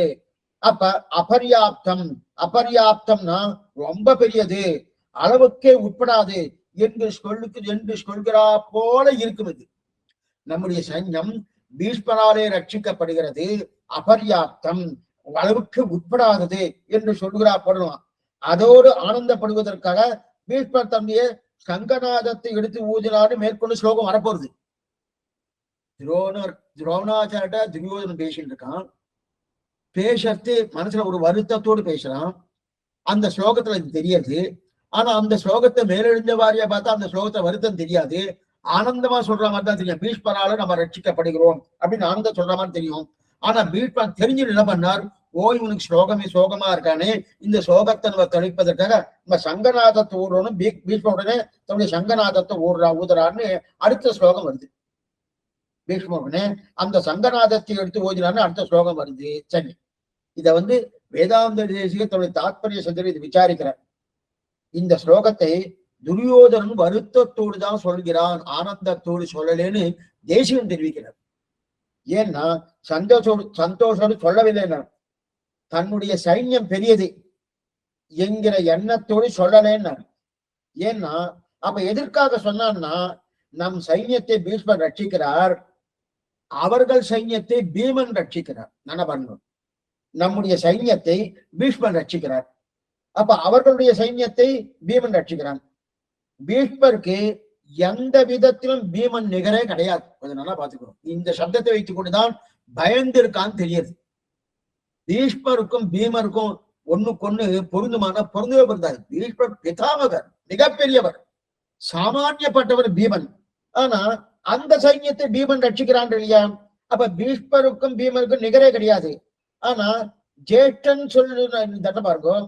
இல்ல சுவாமி அவர் ரொம்ப பெரியவர், ஜேஷ்டன்னு சொன்னா இந்த இடத்துல பாருங்க, பீஷ்மர் ஜேஷ்டன் ரொம்ப பெரியவர், ரொம்ப பெரியவர்னு சொன்னா அப்ப இங்க பீமனை சொல்லியிருக்கப்படாது, தர்மபுத்திரனை சொல்லியிருக்கணும். தர்மபுத்திரனை சொல்ல சரி, பீஷ்மரை வில்லாளின்னு சொல்லியிருந்தா அர்ஜுனன் சொல்லியிருக்கணும், பீஷ்மரை சொல்லியிருக்கப்படாது. அதே போல பீஷ்மர் சேனாதிபதி சொல்லியிருந்தா திருஷ்டப்தம்னு சொல்லியிருக்கணும், அதே போல பீமனை சொல்லியிருக்கப்படாது. ஆனா இந்த மூணையும் சொல்லாம எதற்காக பீமனை சொன்னான்னா அவன் பயந்துட்டான். அவன் ஒரு பயம் வந்துருச்சு அவனுக்கு. என்ன பயம் வந்துச்சுன்னா, பீஷ்மர் ஒரு சத்திய பிரதிஜை பண்ணியிருக்கார், பீமன் ஒரு சத்திய பிரதிஜை பண்ணியிருக்கான். இந்த ரெண்டையும் நினைச்ச உடனே நம்ம ஜெயிப்போமோ மாட்டோமோ. இத்தனைக்கும் 11 அக்ஷோகுனி சைன்யங்கள் கௌரவாது, 7 அக்ஷோகுனி சைன்யங்கள் பாண்டவாது. இவாளுக்கு குறைச்சல் 4 அக்ஷோகுனி சைன்யம் வந்து குறைச்சல். அப்படி இருக்க செய்தே இந்த நிறைய சைன்யங்கள் இவாட்ட இருக்க செய்தே இவனுக்கு பயம் வந்துருத்துன்னா, இந்த 2 பிரதிஜை அவனுக்கு மனசுல வந்துருத்து. பீஷ்மனுடைய பிரதிஜை சத்திய பிரதிஜை, அதே பீமனுடைய சத்திய பிரதிஜை. இந்த சத்திய பிரதிஜை மனசுல வந்தேன்னு அப்ப அவர் ஒரு பிரதிஜை பண்ணியிருக்காரு. இவர் பண்ண பிரதிஜை, நான் யாரை கொன்னாலும் கொள்ளுவேன், 5 பேரை கொல்ல மாட்டேன்ட்டார் பீஷ்மனுடைய பிரதிஜை. யாரை கொன்னாலும் கொள்வேன், 5 பேரை கொல்ல மாட்டேன்ட்டார் பீஷ்மனுடைய பிரதிஜை. பீமனுடைய பிரதிஜை என்னன்னா, யாரை விட்டாலும் விடுவேன், அந்த 100 பேரை விட மாட்டேன். வரும், யாரை கொன்னாலும் கொன்னுவேன், இந்த 5 பேரை கொல்ல மாட்டேன்னு பீஷ்மனுடைய பிரதிஜை. அப்ப 5 பேர் தப்பிச்சுடுவான்னு அண்ணா தெரியாது. யாரை விட்டாலும் விடுவேன், அந்த 100 பேரை விட மாட்டேன்னா 100 பேர் நிச்சயமா மாண்டு போப்பாரான்னு தெரியாது. இப்பதான் பயம் உண்டு. பீஷ்மரோ 5 பேரை விட்டுவிடுவேன்னு சொல்றார், பீமனும் 100 பேரை கொண்டேன்னு சொல்றார். இந்த 2 பேருக்கு பிரஜைகள் இருக்கியா, இந்த மாதிரி ஒருத்தரை வைத்துக் கொண்டு நான் எப்படி யுத்தத்துல ஜெயிக்கிறது? இந்த சந்தேகம் வந்து பீஷ்மரோ இந்த பிரஜைக்கு பண்ணியிருக்காரு, பீமனோ அந்த பிரஜைக்கு பண்ணிருக்காரு. எப்படி? ஏன்னா ஆரம்பத்திலே துரியோதன் வருத்தப்பட்டதாக அந்த வருத்தத்துக்கு மாத்தத்தான் பீஷ்மர் என்ன பண்ணாரு, ஓ துரியோதன் வருத்தமா இருக்கான், இந்த வருத்தம் தெரியாது, அந்த வருத்தத்துக்கு மாத்தத்தை தான் உடனே சங்கநாதத்தை ஊதுறார். சங்கநாதத்தை ஊடின உடனே இதத்தான் இங்க தெரியுதுன்னு, ஐவர் கட்காய் அடியை தொடர்ந்தெடும் ஐவர் கட்காய், அந்த ஐவர்கட்கு ஆளாகி, அந்த ஐவர்கட்காக பகவான் தெரியும் பண்ணணும். அந்த ஐவர் கட்காய் தான் இத்தனை பாடுபட்டான் கண்ணன் இல்லையா, 5 பேர் தனியா விடப்பட்டார்கள். அவன் 100 பேர் மட்டுமல்ல, கிட்டத்தட்ட அங்க எல்லா ராஜாக்களும் அவா பக்கம் போயிட்டான். என்னைக்குமே அப்படியே அரசியல் எதுவும் பேசுறது இல்லை, புரியத்துக்காக ஆளுங்கட்சி எது இருக்கோ அந்த பக்கம் எல்லாரும் போயிடுவான். திருப்பி அவன் தோத்துட்டா வச்சுக்கேன், அங்கிருந்து இந்த பக்கம் வந்துடுவா. இதான் பண்ணுவான். இப்ப ஆளுங்கட்சி எது? கௌரவா. இப்ப தோத்த கட்சி எது? பாண்டவா. அப்ப தோத்த கட்சிக்கு ஏற்கனவே இருக்கிறவாள் அங்க போய் செஞ்சிடறான். எல்லா மன்னர்களும் கௌரவ பக்கம் போயிட்டா. இவா ஏற்கனவே 100 பேர் இருக்கா, அங்க சுத்தி இருக்கக்கூடிய குறுநில மன்னர்கள் இருக்கா இல்லையா, அவ அத்தனை மன்னர்களும் எங்க போயிட்டா, இல்ல அவா பக்கம் போயிட்டா இல்லையா. அவ எதுக்காக போட்டா, செஞ்சோட்டு கடன் இல்லைன்னா என்ன பண்ணுவோம், அவ வாழ்க்கை சண்டை போட்டு அவளை ஜெயிச்சுக்குவான். என்னை பட்ட அதிகாரம் இருக்கணும், அதிகாரம் நன்னா இருக்குன்னாலே உட்கார எதுனா இது பண்ணுவா. அந்த அதிகாரம் இல்லையா, அந்த செஞ்சோட்டு கடன் தீர்ப்பதற்காக பூர்ணமா பண்டாரணும். அதைத்தான் அங்க பண்ணாப்பா. எல்லா மன்னவர்களும் கௌரவா பக்கம் இருக்கா, பாண்டவா பக்கம் கண்ணன் இருக்கான், மிச்ச பேர் யாரோ இருக்கணும். அப்படி இருக்கு. இதைத்தான் பிரிலோகச்சார் தெரிவிக்கிறார். என்ன தெரிவிக்கிறாங்க? ஆசிரமா புருவம் நெறித்து எடுத்து தேர நடாத்தி செத்தார மீட்டு சாவாத நோக்கி கழுத்தில் தேர கொண்டு நடந்தது இத்தனையும் ஐவர் கட்காய். இந்த ஐவர் கட்காய் அடிய தொடர்ந்தும் ஐவர் கட்காய். அந்த பஞ்ச பாண்ட இது ஒண்ணுமே இல்லை. திரௌபதி விரித்த கூந்தல், அந்த விரித்த கூந்தல் முடிப்பதற்காக இத்தனை பண்ணியிருக்கான். திரௌபதிக்காக பண்ணணும். அப்ப ஐவர் கட்காய், இத்தனையும் ஐவர் கட்காய் என்ன, அந்த இப்படிப்பட்ட ஐவர் கட்காய் என்ன பண்ணா, உருவம் நெறித்தெடுத்து தேர நடாத்தி. அர்ஜுனன் பேச விட மாட்டானா, ஏன்னா அவர் அர்ஜுனன் தானே, இவர் சாரதி, அவர் ரதி. ரதி அப்படி அப்படி அந்த புருவத்தை அப்படி நீப்பணும். அங்க போ, இங்க போ, இங்க அடிய போன்னு அடியன்னு சொல்லிட்டு இருக்கேன். அது கூட சொல்ல மாட்டான். இந்த புருவத்தை நிறுத்தி உடனே உடனே அங்க திருவான். புருவம் நடித்து எடுக்கிற தேரண்ட ராத்தி செத்தாரை மீட்டு யாரவரோ போயிட்டு அவளை மீட்டு இருந்தான். சாவாது நோக்கி யாரெல்லாம் சாக பரவாயில்ல அவெல்லாம் சாகக்கூடிய பண்ணி அதுக்கு கழுத்திலே ஓட கட்டி கொண்டு கேவலமான தொழில். ஓலை கட்டி கொண்டு போறதுன்னு அப்படின்னா ஓலை இத்தனையும் யாருக்கா பண்ணா? ஐவர் கற்கால் ஆகாது. அப்ப இரண்டாவது துரியோதனத்துல பட்சபாதம், இந்த இடத்துல ரெண்டு பட்சபாதத்தை சொல்றார். சத்தாதினி சாவாதி மூர்த்தி. அதுக்கப்புறம் துரியோதன பட்சபாதம். பட்சபாதம்னா ரெண்டு பட்சபாதம்னா ஒரு பக்கமே பேசுவது. அவ நல்லது பண்ணியிருந்தாலும் தீது பண்ணிருந்தாலும் அவ என்ன சுவாமி அவ கட்சி, அவ என்ன பண்ணாலும் அவ கட்சி பேசுவாள்னு சொல்றா இல்லையா? அதான் பட்சபாதம் பேரு. அந்த பட்சபாதம் பேசுறது இல்லையா? அந்த ரெண்டு பட்சபாதம் சொல்றார். என்ன பண்ணா கண்ணன் பட்சபாதமா இருக்கணும். இப்ப நம்ம பூர்வாச்சாரம் எடுத்து பார்க்கலாம். கண்ணன் பட்சபாதியா? ஆமா. என்ன சுவாமி ஒரு பக்கமே பேசுவார், அப்ப தப்பு இல்லையா? தப்பு இல்லை. அதே கண்ணன் பட்சபாதி. கர்ணன் தான் குந்தி தேவிய மகன். அந்த கர்ணன் பட்சபாதம் இருக்கானு. எப்படி பட்சபாதி? என்னது துரியோதனத்துல இருக்கானு ஞாபக பார்த்தா பாண்டவாட்டு தான் வரணும். ஏன்னா பாண்டவ குழந்தைன்னு அவன் பாண்டவாட்டு தான் வந்திருக்கணும். வரல, அவன் பட்சபாதியா துரியோதன செஞ்சோட்டு கடகாக இருக்கானு. கர்ணனுடைய பட்சபாதம் தப்பு, கண்ணனுடைய பட்சபாதம் சரி. நம்ம பூர்வாசருடைய திருவுள்ளை தான் பிரதானமா இருக்கும். ஏன்னா இதுதான் நம்ம பூர்வாசர் திருவிக்க. ஏன்னா வியாக்கியாத்தாவுடைய திருவுள்ளமே இதுதான். ஏன்னா ஆழ்வாருடைய சம்பிரதாயமே இதுதான். கண்ணன் பட்சபாதியா இருந்தா அது சரி. கண்ணனை தவிர மற்ற யார் பட்சபாதியா இருந்தாலும் அது தப்புண்டு.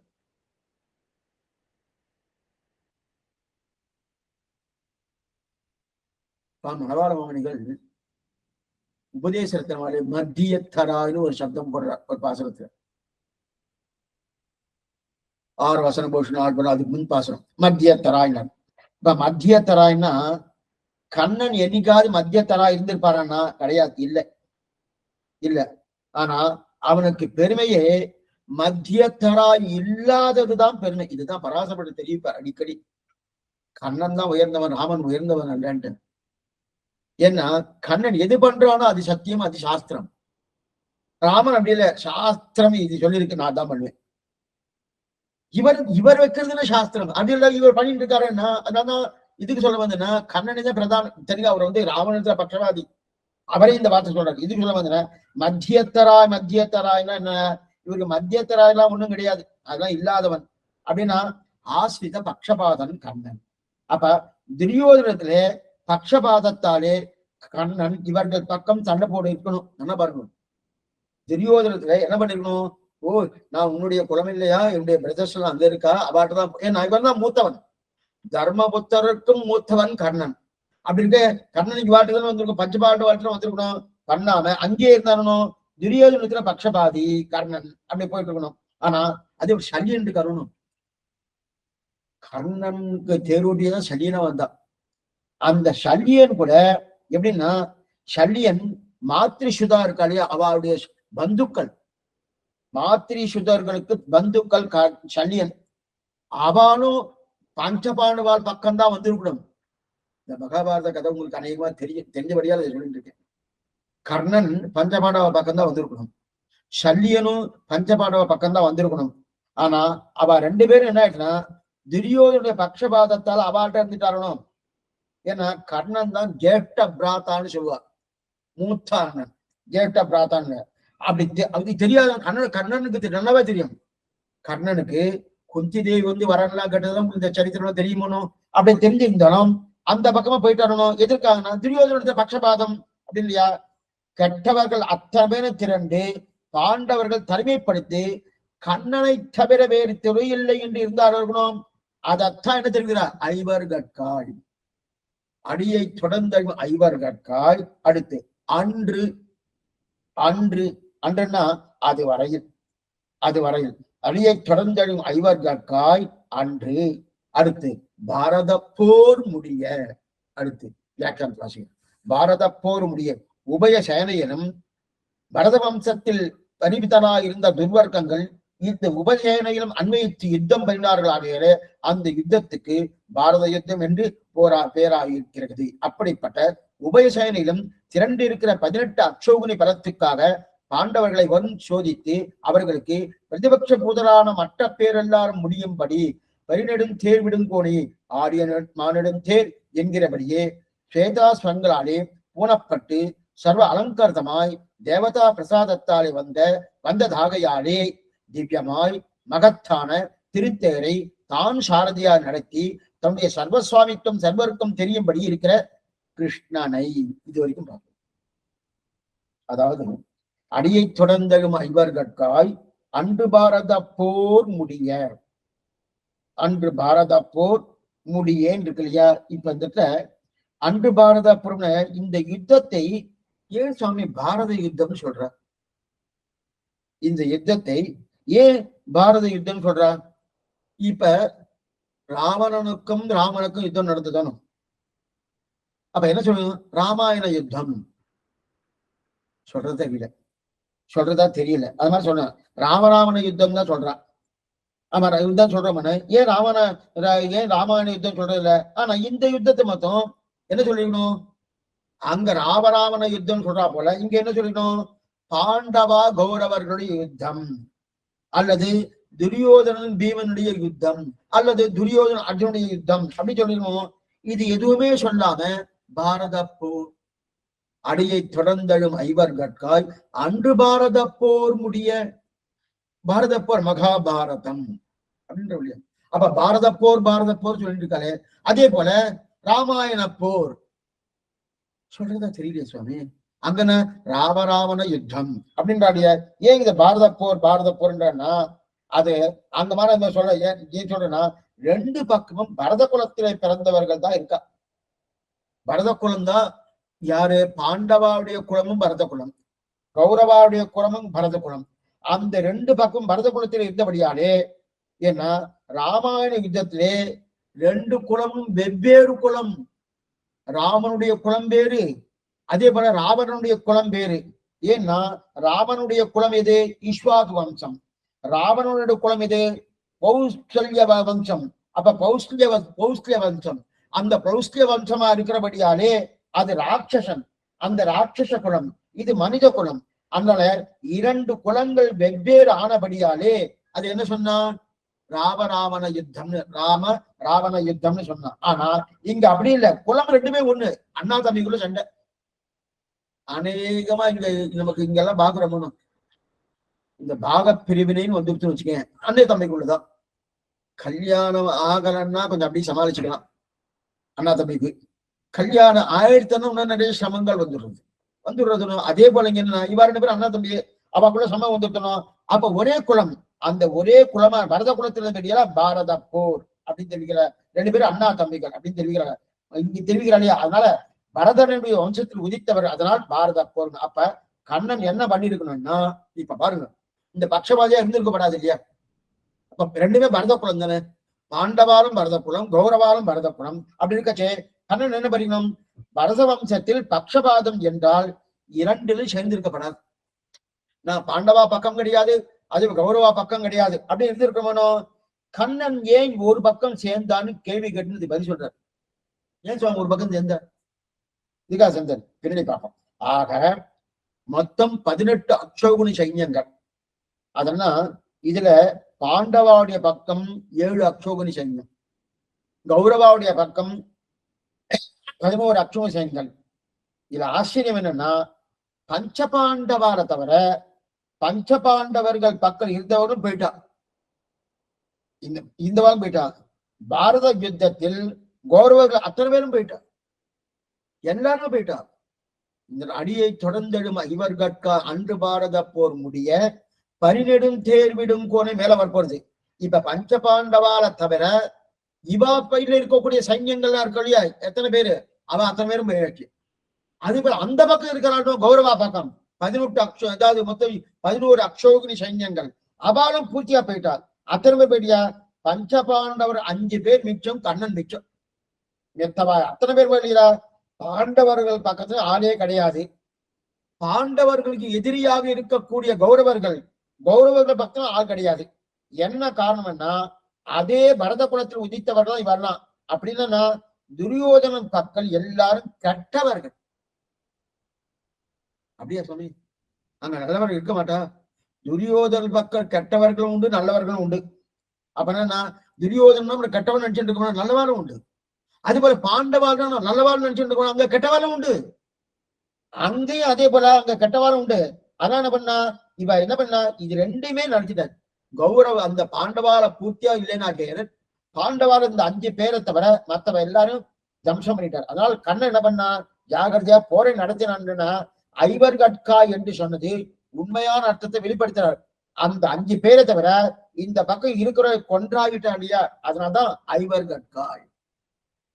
அடியை தொடர்ந்து வரும் ஐவர் கட்காய் இந்த 5 பேரை தான் வச்சிருக்கான். வேற ஏதாவது யாராவது உண்டான ஒருத்தரும் கிடையாது. 5 பேர். அது மட்டும் இல்ல, காரணம் துர்வர்க்கங்கள் உபய சேனையும் இருந்தபடியாலே அசுவ திருக்கிறார். 2 சேனையும் கெட்டவா இருக்கா. நம்ம என்ன பாண்டவான்னா நல்லவா, கௌரவான்னா கெட்டவான்னு இருக்கும். அதுலயும் நல்லவான்னு இது. அதுல இருந்து இந்த சதவிகிதம் வேணா மாறலாம். நல்லவா அங்க குறைச்சலா இருக்கலாம், நல்லவா அங்க அதிகமா இருக்கலாம். ஆனா கெட்டவாரம் உண்டு, நல்லவாரம் உண்டு. அதே போல அங்கே உண்டு இல்லையா? அதான் துர்வர்க்கங்கள் உபய சேனை, உபயன 2 சேனையும் இருக்கிறபடியால் அதனால் இந்த பெயரை மட்டும் ரட்சிப்போம், மற்ற பெயரை முடிப்போம் என்று கண்ணுடைய அபிப்பிராயம். அதான் தெரிவிக்கிறார். அடியை தொடர்ந்திடும் ஐவர் கட்கால் அன்று பாரத போர் முடிய. இது வரைக்கும் பார்க்கிறோம். அடுத்து பரிநெடும் தேர்விடும் கோணை. பரிநெடும் தேர்விடும் குணை, குதிரை பெரியதான குதிரை. அப்படி பெரியதான குறியாருக்கு தேரும் பெருசு. அந்த பெரிய தேர், இந்த தேரை கண்ணன் தானே நடாத்துகிறான். நடத்துறா இவர் தான் ஆட்சி செய்கிறார்.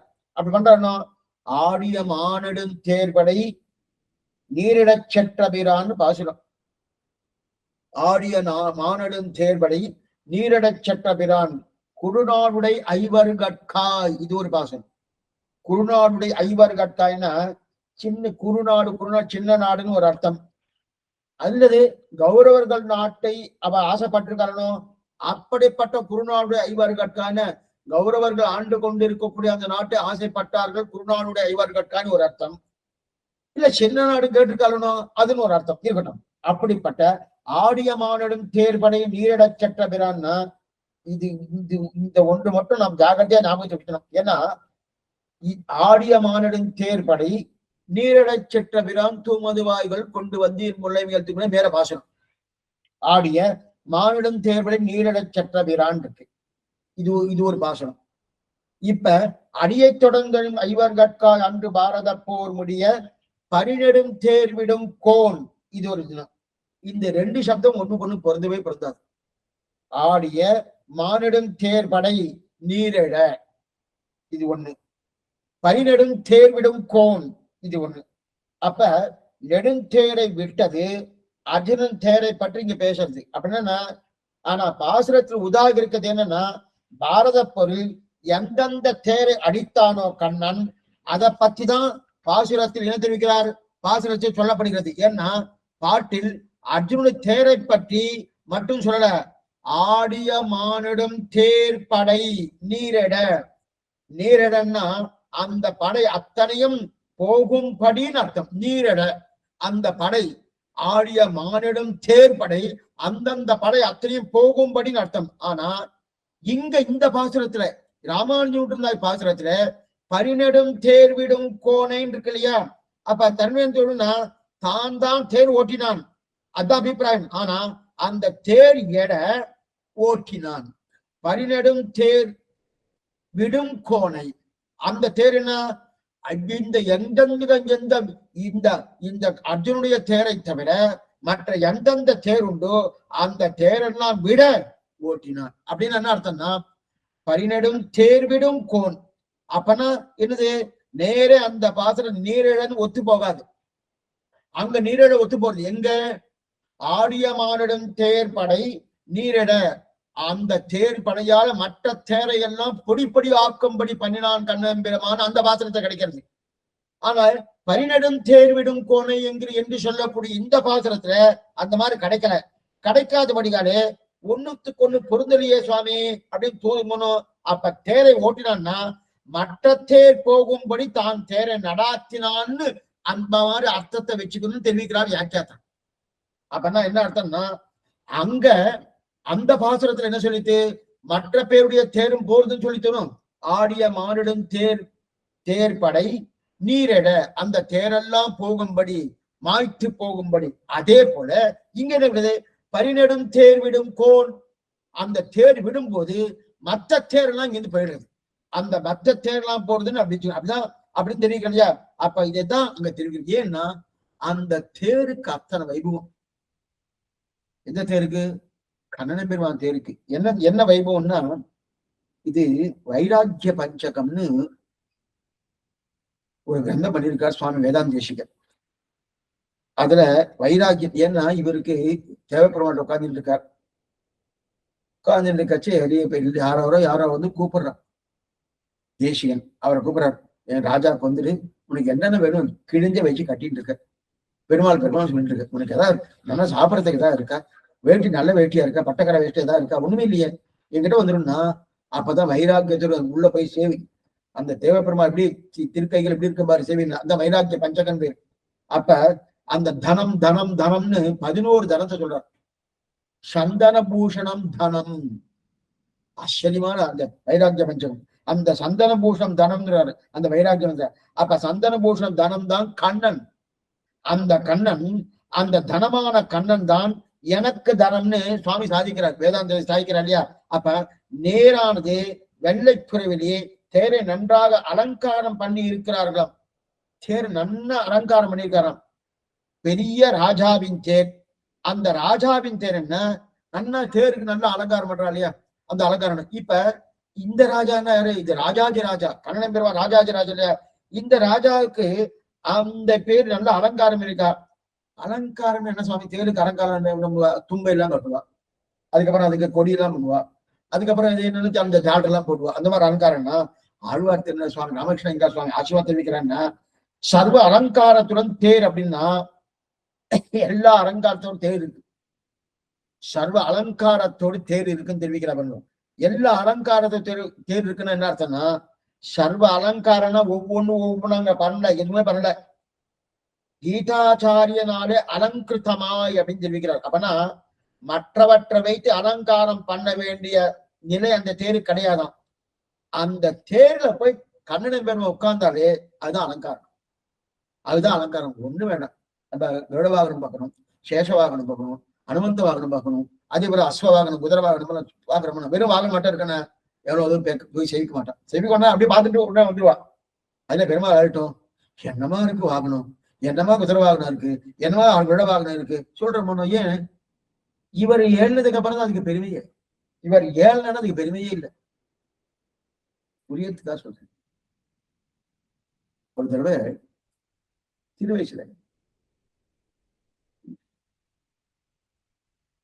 திருவரங்கத்துல இந்த உற்சவம் பவித்ரோத்சவம் நடந்துருக்கு. பவித்ரோத்சவம் 7 நாள் நடக்கும். அப்படியே போயிருந்திருக்க சேவிச்சுட்டு இருந்தேன். பெருமை நம்பரமா இல்லை. மற்றதான் எல்லாம் தயார் பண்ணிருக்கா. இன்னும் இது தயாராகலையே, அது தயாராகலையே, இது தயாராகலையே, எப்ப பண்ண பொருள், என்னமா பண்ண பொருள், ஏது பண்ண பொருள் அப்படின்னு ஒவ்வொன்றும் பேசிட்டே இருக்கும். பேசிட்டே இருக்கச்சே இந்த மாதிரி பண்ணிட்டு இருக்கச்சே சுவாமி சொன்னார், அவன் நீ ஒண்ணும் கவலைப்படாதீங்க, நம்பருமா ஏழ்ட்டார் வச்சுக்க, எல்லாமே தயாராகிட்டு. நம்பருமா ஏழ்ட்டார்னா எல்லாமே தயாராகிட்டு. அது என்னமா சுவாமி அண்ணா? அது ஒண்ணே அலங்காரம், வேற எதுவுமே கிடையாது. அப்பதான் புரிஞ்சுட்டேன் அவர் ஏழ்ட்ட. அதே போல இங்க இந்த தேருக்கு இந்த சித்திர தேர்வளவா திருச்சக்கரத்தாயர்கள் ஆழ்வார் பாசனம் தேரை வைத்துக் கொண்டே பண்ணிட்டு இருக்காரணும். இந்த தேருக்கு அலங்காரம்னா அலங்காரமே கீதாச்சாரியன் தான். ஏன்னா மத்த அலங்காரம் பண்ண வேண்டிய அவசியமே கிடையாது. தேர்க அந்த தேருக்கு இருக்கும் அவரே அலங்காரம். அவரே அலங்காரம் தெரியல. ஆபரணத்துக்கு அழகு கொடுக்கும் பெருமாள் தெரிவிக்கிறார் இல்லையா? இந்த தேரானது இப்படி எப்படிப்பட்ட தேரு? தேவதையெல்லாம் பிரார்த்தித்து பெற்ற தேர்.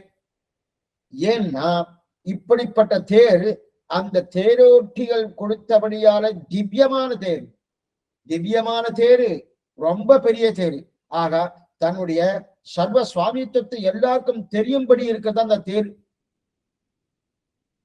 இதுதான் புரியாது. நம்ம பாஷையில பேசுவோம். கார் இருக்கு, டிரைவர் ஏறி உட்கார்ந்துட்டார், பின்னாடி முதலாளி உட்கார்ந்துட்டார். டிரைவர் உட்கார்ந்தோன்னு எவ்வளவு பெரியவர் சுவாமி, எவ்வளவு பெரியவர், இவர் உட்கார்ந்ததுக்கு அப்புறம் தான் ரொம்ப பெரியவர் அப்படின்னு நமக்கு தெரியுது அப்படின்னு டிரைவர் பார்த்து யாரா சொல்லுவாங்க? சொல்லவே மாட்டோம். இப்ப என்ன ஆயிடுச்சுன்னா, இவர் தேர் ஓட்டுறாரோ, கன்னடம் பெருமான் தேர் ஓட்டிட்டு இருக்கான். தேர் ஓட்டும் போதுதான் சர்வசுவாமின்னு எல்லாருக்கும் தெரியுதுதான். இவர் தான் சுவாமி. சுவாமி தேர் ஓட்டுறதுக்கு முன்னாடி இவர் தான் சுவாமின்னு தெரியறதுன்னு சொல்லுங்க, ஒத்துக்கிறேன். தேர் ஓட்டும் போது இவர் பின்னாடி ரத்தி இருக்காரு, அவர் தான் சர்வசுவாமி.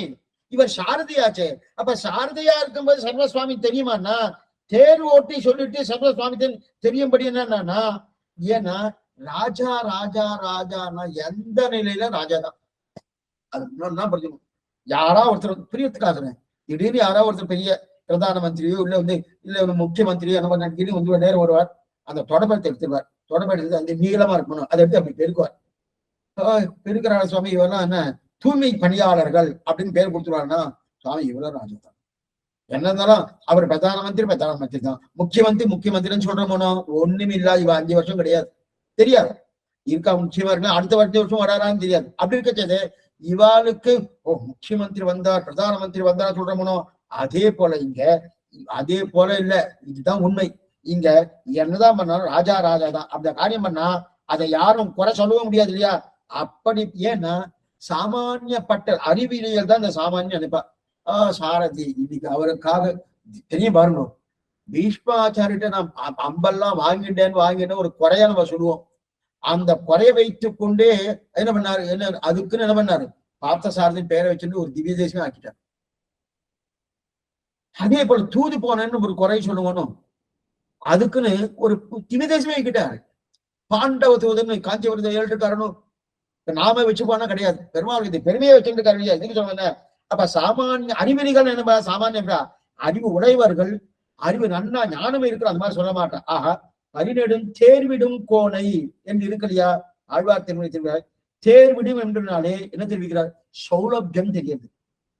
தேர்விடம் சௌலபியம். கோன் என்கிறபடியாலே பரத்தும் சொல்லப்படுகிறது. அப்ப பரத்த சௌலபியங்கள் ரெண்டு சப்தத்திலே திருவரங்கத்தவனா தன்னோட பாட்டில வச்சிருக்காங்க. பரிவிடும் தேர்விடும் கோணை அப்படி தெரிவிக்கிறார். அப்ப அடியை தொடர்ந்தடும் ஐவர்கற்றாய் அன்று பாரத போர் முடிய பரிநெடும் தேர்விடும் கோணை.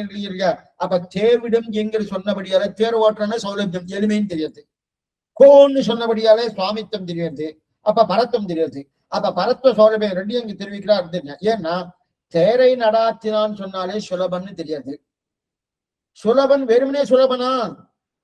சுலபன் இல்ல, கோன் என்ன பரத்தம் நன்னா பெருமாளுக்கு உண்டானது அப்படின்னு தெரிவிக்கிற. அப்படிப்பட்ட பரத்தம் அது தெரிவிக்கிறது. அதுக்கு மேல ஆச்சரியமா ஒண்ணு தெரிவிக்கிறார். என்ன தெரிவிக்கிறார்? தத்ர பாண்டவானா, ஒரே நிமிஷம், தத்ர பாண்டவானாம் குணாஞ்சத்த யுக்தே மம்ராத்தே பகவான் புருஷோத்தமகா சர்வேஸ்வரகா ஜகத உகர்த்து மாத்தியகா பாண்டியகா ஆஸ்தித வாத்சல்ய விபசகா ஆர்த்தம் ரத்தினம் ஆத்மானஞ்ச சாரதிம் சர்வலோக சாகஞ்ச சகாரகா. இது கீதா பாஷ்யத்துடைய அவதாரிகளை சுவாமி எம்பெருமானார் சாதிக்கக்கூடிய இந்த ஸ்லோகம். இது அப்படியே பிள்ளை சுவாமி அப்படியே எடுத்திருக்கார். எப்படி இருக்குன்னா, கீதா ஸ்லோகத்துல ஆரம்பத்துல அவதாரிகளை சாதிக்கக்கூடியன்னா, இவர் முதல் அத்தியாயத்துல ரொம்ப வியாக்கியானம் எல்லாம் சுவாமி பண்ணவே இல்லை. முதல் அத்தியாயம் இருக்கு இல்லையா, முதல் அத்தியாயம் வியாக்கியானம்னா சுவாமி ரொம்ப வியாக்கியானம் பண்ணவே இல்லை. ஏன்னா எப்படியும் அர்ஜுனுடைய முதல் அத்தியாயம் தொடங்கி 2வது அத்தியாயம் 11வது ஸ்லோகம் வரைக்கும் அர்ஜுனுடைய அழுக. அநேகம் முதல் அத்தியாயம் பூர்த்தி அர்ஜுனுடைய ஒவ்வொன்றும் அழுக. எனக்கு வேண்டாம், யுத்தம் வேண்டாம், வேண்டாம், காட்டுல போய் பிச்சை எடுத்துக்கிறேன், நான் பிச்சை எடுத்தா சாப்பிடுறேன், அப்ப உனக்கு அவமானம், எனக்கு எந்த அவமானம் கிடையாது, என்னென்ன பேசுவான் அத்தனையும் பேசிட்டு இருக்கான். அதுல என்ன ஏதாவது தத்துவார்த்தங்கள் இருக்கா, ஏதாவது இருக்கா? அதுக்கெல்லாம் பெருசா வியாக்கியானம் பண்ணோம்னா ஒன்னும் தேவையில்லை. ஏதோ 2-3 ஸ்லோகத்துக்கு வியாக்கியானம் பண்ணி முடிச்சுட்டார். அதுக்கு மேற்கொண்டு தத்துவம் ஒண்ணுமே இல்லையா. 2ஆம் அத்தியாயம் 12வது ஸ்லோகம் தொடங்கிதான் சுவாமி வியாக்கியானம் அனுகரிக்கிறார்.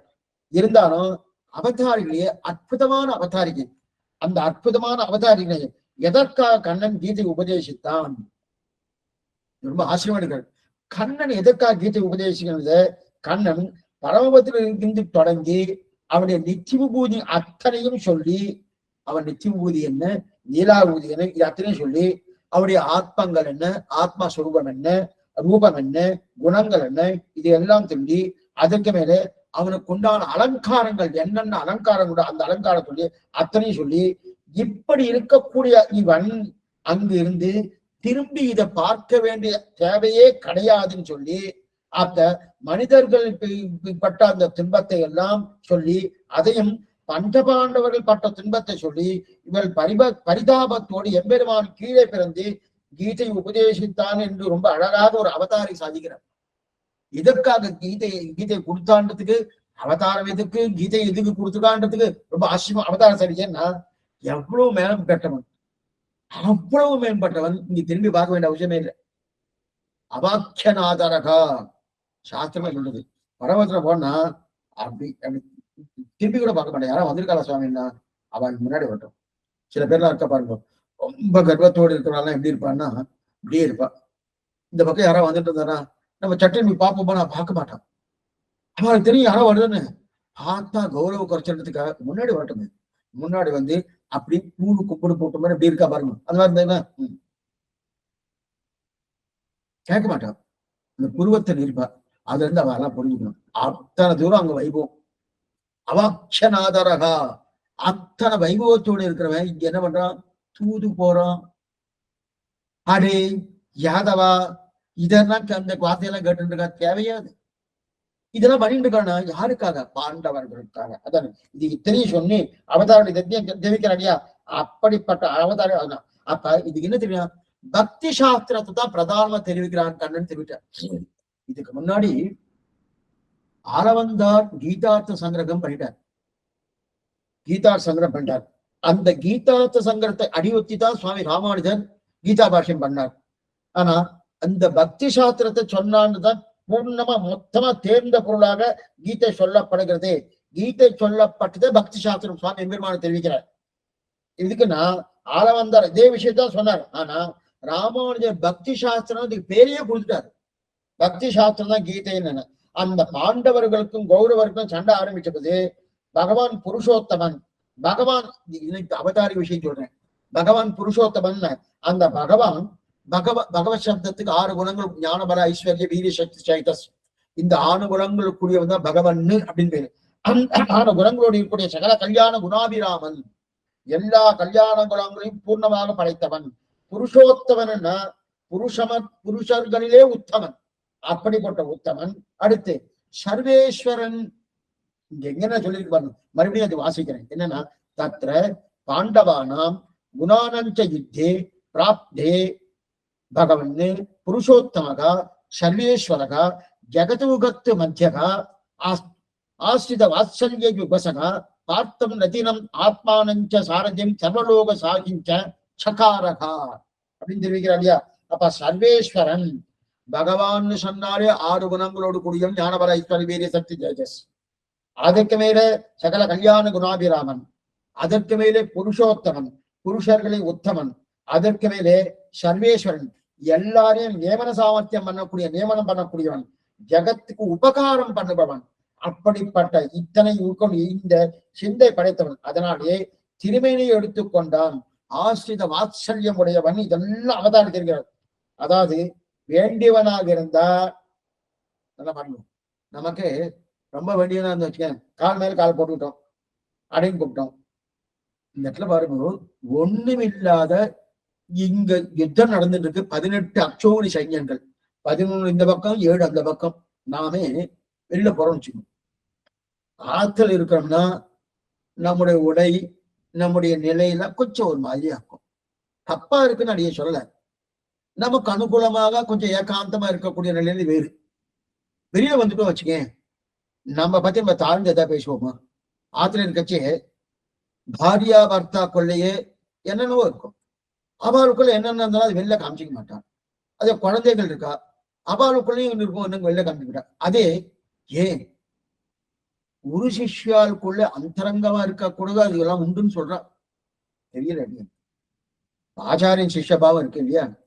ஆச்சாரிய சிஷ்யபாவில ஆச்சாரியன் ரொம்ப சௌலபியமா இருந்த விட சிஷ்யன் தன் ஆச்சாரிய சுவாமி சுவாமி சுவாமி தனக்கு ஆச்சாரியங்கிற பாவத்துல தான் எப்ப இருந்துட்டே இருக்கணும். ஆச்சாரியன்னா நமக்கு சக நண்பனாக இந்த சிஷ்யன் நினைக்காம, ஏன்னா அவர் அப்படிதான் நினைக்கணும். இந்த சப்ரம்மச்சாரி தான் இந்த சிஷ்யன் நினைக்கணும். அவர் அந்த மாதிரி நினைச்சா இவர் என்ன நினைக்கணும், இந்த சிஷ்யன் என்ன நினைக்கணும், ஆச்சாரன, ஓ அவர் என்ன சப்ரம்மச்சாரம் நினைக்கிறார், அப்பதான் என்ன அர்த்தம், கிளாஸ்மேட். சப்ரம்மச்சாரனா தன்னாச்சாரியருக்கு நான் சிஷ்யன் இவரும் சிஷ்யன் அப்படின்னு தான் ஆச்சாரம் நினைக்கணும். அதை போல சிஷ்யன் நினைக்கணும்னு நினைக்கப்படாது. சிஷ்யன் தனக்காச்சாரன் அந்த கௌரவத்தை கொடுக்கணுமோ.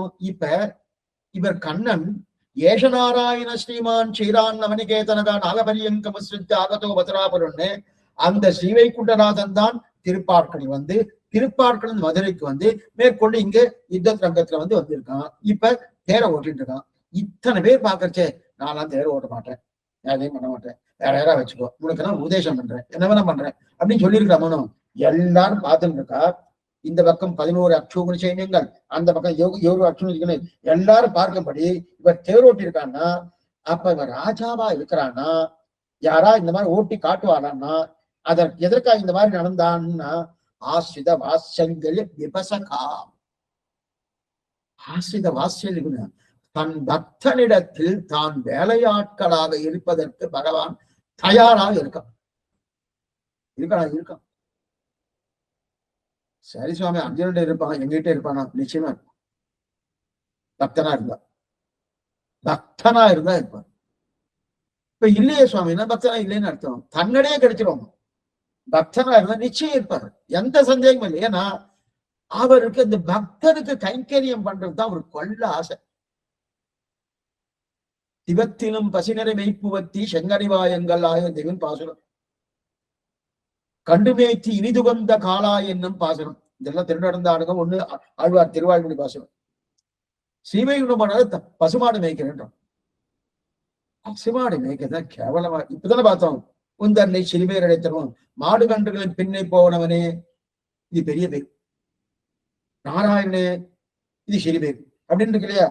அப்ப பக்தர்கள் அத்தனை வாத்சல்யத்தோடு இருக்கிறானோ, அதுதான் ஆஸ்திர வாத்சல்ய உபசகா.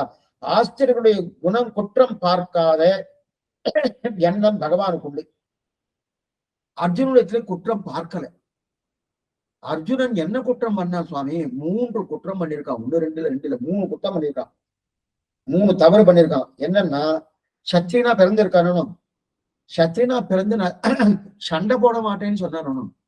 ஏன்னா சண்டை போட மாட்டேன்னு சொன்னான்னா, முதல்ல இருந்தே சண்டை போட மாட்டேன்னு சொல்லியிருந்தாலும் பரவாயில்ல. ஏன்னா முதல்ல சண்டை போடுறதுக்கு என்னென்ன யுக்திகள் உண்டோ எல்லாம் இவரே தூண்டி விட்டுட்டு இருக்காரு. விட்டுட்டு இருக்கச்சு இப்ப கடைசியில நேர தேர கொண்டு வந்து அவ முன்னாடி நிறுத்தின உடனே பீஷ்மர் என்ன, துரோணர் என்ன, கிருபர் என்ன, தன்னுடைய பந்துக்கள் என்ன, இவா முன்னாடி கொண்டு வந்து நிறுத்தின உடனே, ஓ இவாளெல்லாம் பாக்குறது, நான் இத்தனை யுத்தம் பண்ணி நான் இவனை ஜெயிச்சுட்டு நான் ராஜ்ய பரிபாலனம் பண்ணணுமா வேண்டாம் அப்படின்ற காரணம். அப்ப சத்திரியனுக்கு உண்டான தன்மையை போயிட்டணும். இது முதல் குத்தம். பிடிவாதம் பிடிச்சு பண்ண மாட்டேன்னு சொன்னானோ, இது முதல் தவறு. அந்த தவற்று குற்றம் என்று பார்க்கலையோனோ. அஸ்தான், இதைத்தான் ஆளவந்தா தெரிவிக்கிறார். அஸ்தானி ஸ்நேக காருண்ய தர்மா தர்ம தியா குலம் பார்த்தம் பிரபன்ன புத்திட்ட சாஸ்திரவதனம் கிருதம். இது கீதார்த்த சங்கரத்துடைய ஸ்லோகம். அஸ்தான் ஆளவந்தா பரமாச்சாரிய ஆளவந்தாவுடைய முதல் அவர் தான் காட்டி கொடுத்தார். அஸ்தானே ஸ்நேக காருண்ய தர்மா தர்ம தியா குலம் பார்த்தம் பிரபன்ன புத்திட்ட சாஸ்திரவதனம் கிருதம். 3 குற்றங்கள். அப்ப 3 குற்றங்கள் என்னன்னா, ஆளவந்தார் முதல் அத்தியாயத்துல அந்த முதல் அத்தியாய சங்கிரகத்தை இந்த ஸ்லோகத்தை தெரிவிக்கிறார். 3 பழத்தை கொண்டு போய் சமர்ப்பிச்சானா. அந்த 3 பழம்னா என்ன சுவாமி, அவன் சாமானியமா நம்ம ஆச்சாரிய ஏதோ உபதேசம் நம்ம ஏதோ கொடுத்தாதான் ஒரு உபதேசம் பண்ணுவார்னு அர்த்தம் இல்லை. அவர் சமர்ப்பிக்கணும் நம்ம ஏதோ சமர்ப்பிக்கிறோமோ. அதே போல அர்ஜுனன் 3 சமர்ப்பிச்சான். 3 பழங்களா. என்ன 3 பழங்கள்னா, காட்டக்கூடாத இடத்துல ஸ்நேகத்தை காட்டினான், அது முதல் குற்றம், முதல் தவறு. காட்டக்கூடாத கருணையை காட்டினான், இது 2வது குற்றம். எது தர்மம் எது அதர்மம் தெரியாம மயக்கத்தோடு இருந்தான், இது 3வது குற்றம். 3 குற்றங்கள் நல்லா இருக்கணும். காட்டக்கூடாத இடத்துல ஸ்நேகத்தை காட்டுறான். ஏன்னா நண்பன் யாரு, நண்பன் அல்லாத தன்மையோடு இருக்கக்கூடிய தீயவன் யாரு தெரிஞ்சுக்கணும். அவன் தீவன் நல்லாவே தெரியுது. அப்ப அவங்ககிட்ட போய் நண்பனான தன்மையோடு போனா என்ன பிரயோஜனம்? அப்ப காட்டக்கூடாது ஸ்நேகத்தை காட்டணும். அவெல்லாம் ஸ்நேகத்தை கிடையாது. நல்ல மனமுள்ளதொன்றை நன்மை இருப்பதற்கு நல்ல மனமுண்டாம் நயவது போல் நல்ல குணமடையோ தங்களுடன் கூடியிருப்பார்க்கு குணமெதுவையாம் செல்வி கொண்டு தீய கந்தம் உள்ளதொன்றை சேர்ந்திருப்பதொன்றுக்கு தீய கந்த வேறும் சிரமது போல்னு உபதேசமா மனவாழ்வாள் தெரிவிக்கிறாரோ. அப்ப இவ்வாறு தீயவாளாட்டு அவள்கிட்ட போய் ஸ்நேகம் காட்டணும்னா அது முதல் குற்றம். ரெண்டாவது, யார்கிட்ட கருணையை காட்டப்படாதோ அவள்கிட்ட கருணையை காட்டுறான். தண்டனை ஒருத்தர் கொடுக்கணும். இல்ல சுவாமி அகிம்சா பரமோ தர்மகா அப்படின்னு தண்டனையை கொடுக்கலன்னா அந்த குற்றம் இவனுக்கு வந்துடும். ராஜாவுக்கு என்ன தெரியுமா ஒரு பெரிய விசாரம், தண்டனையை கொடுக்கக்கூடிய ராஜா தண்டனை கொடுக்கலன்னா அந்த தண்டனை ராஜாவுக்கு வந்துடும். அதே போல அப்ப காட்டக்கூடாத கருணையை காட்டிட்டு காரணம் அது ரெண்டாவது குற்றம். எது தர்மம் எது அதர்மம் தெரியாம மயக்கத்துல தர்மத்தை அதர்மம் நினைக்கிறான், அதர்மத்தை தர்மம் நினைக்கிறான்னா இது மூணாவது குற்றம். இந்த மூணு பழத்தை கொடுத்து என்ன பண்ணா, மூணு பழத்தை கொடுத்து என்ன பண்ணா, சர்வஸ்லோகத்தை வாங்கிட்டான். சர்வதன்மான் பரித்தத்ய மாமேகம் ஜனம் பிரஜா அகம் துவா சர்வ பாபியோ மோட்ச இச்சா மாட்டீங்க. நாமெல்லாம் சர்மஸ்லோகத்தை வாங்கணும்னா நேரம் ஆச்சாரண்ட போகணும். என்ன பண்ணுவோம், பால் கொடுப்போம், பழம் கொடுப்போம், என்னென்ன சம்பாவனையோ அந்த சம்பாவனை பண்ணி அவருக்கு என்னென்ன அனுசரணையா என்னென்ன பண்ணணுமோ அத்தனையும் பண்ணணும். இவன் என்ன பண்ணலாம், 3 குற்றங்களை கொடுத்து சமோஸ்ல வாங்கிட்டான். அது மட்டும் இல்ல, 6 மாசம் பட்னி கிடக்கணும், 6 மாசம் கைங்கரியம் பண்ணணும். இதெல்லாம் பண்ண ஒண்ணுமே இல்லை. 3 தோஷத்தை சமர்ப்பிச்சான். அர்ஜுனன் சரமஸ்லோகத்தை வாங்கிட்டாங்க. அதான் தெரியுது. அப்படி கண்ணனை சாரதியாகவும் பார்த்தனை ரதியாகவும் வைத்தான் இல்லையா. இதுவும் யாருக்கு தெரியாத சமயத்துல பண்ணல. நமக்கு முக்கியம், யாரும் தெரியாத சமயத்துல பண்ணலையேன்னா சர்வ லோகத்தாரும் பார்க்கும்படி பண்ணான் இல்லையா. இதத்தான் கீதையின் அவதாரத்தை சுவாமி தெரிவிக்கிறார், ராமாயணம் தெரிவிக்கிறார் இல்லையா. இதுதான் பரிநெடும் தேர்விடும் கோன். எப்ப கோன்னு சொன்னானோ அப்ப கோன்னு சொன்னானா கண்ணனுக்கு இந்த சொல்லி சுவாமி பரிவிடும் தேர்விடும் கோன் என்றார் இல்லையா. எப்படி கோன்னு கண்ணனை சொல்லலாம், எப்படி சுவாமி கோன்னு சொல்லலாம்? கோன்னு ராஜா, கண்ணன் ராஜாவா? யயாதி சாபத்தாலே ராஜாவை இழந்ததுன்னு நம்ம முன்னாடி பார்த்திருக்கோம். இப்ப நான் அடைய முன்னாடி ஒண்ணு சொன்ன என்ன சொன்னா, மணவாளமாவுடைய வியாக்கியானத்துல கோன்னு சொல்லியிருக்கார். அந்த கோன்ங்கிற சப்தத்துக்கு ராஜான்னு அர்த்தம். அந்த ராஜாங்கிற கண்ணனுக்கு ராஜாங்கிற சம்பந்தம் தேராது, வராது. ஏன்னா யயாயி சாபத்தால அந்த எதுகுலத்துக்கு ராஜான்னு கிடையாது அப்படின்னு இருக்கு இல்லையா. உண்டுன்னு திருலோகஞ்சார் சுவாமி நிரூபிக்க போறான்னு அந்த அங்க சொல்லியிருக்கேன். அதை இப்ப சொல்றார். என்ன சொல்றாருன்னு நாளை தினம் பார்ப்போம். ஆழ்வார் பெருமானார் திருவிழேசனும் ஆச்சாரியன் திருவிழேசனும் பாகவதால் திருவடிகளே சரணம். சந்தேகம் இதாக இருந்து அவசியம் கேட்கும்படி பிரார்த்திக்கிறேன்.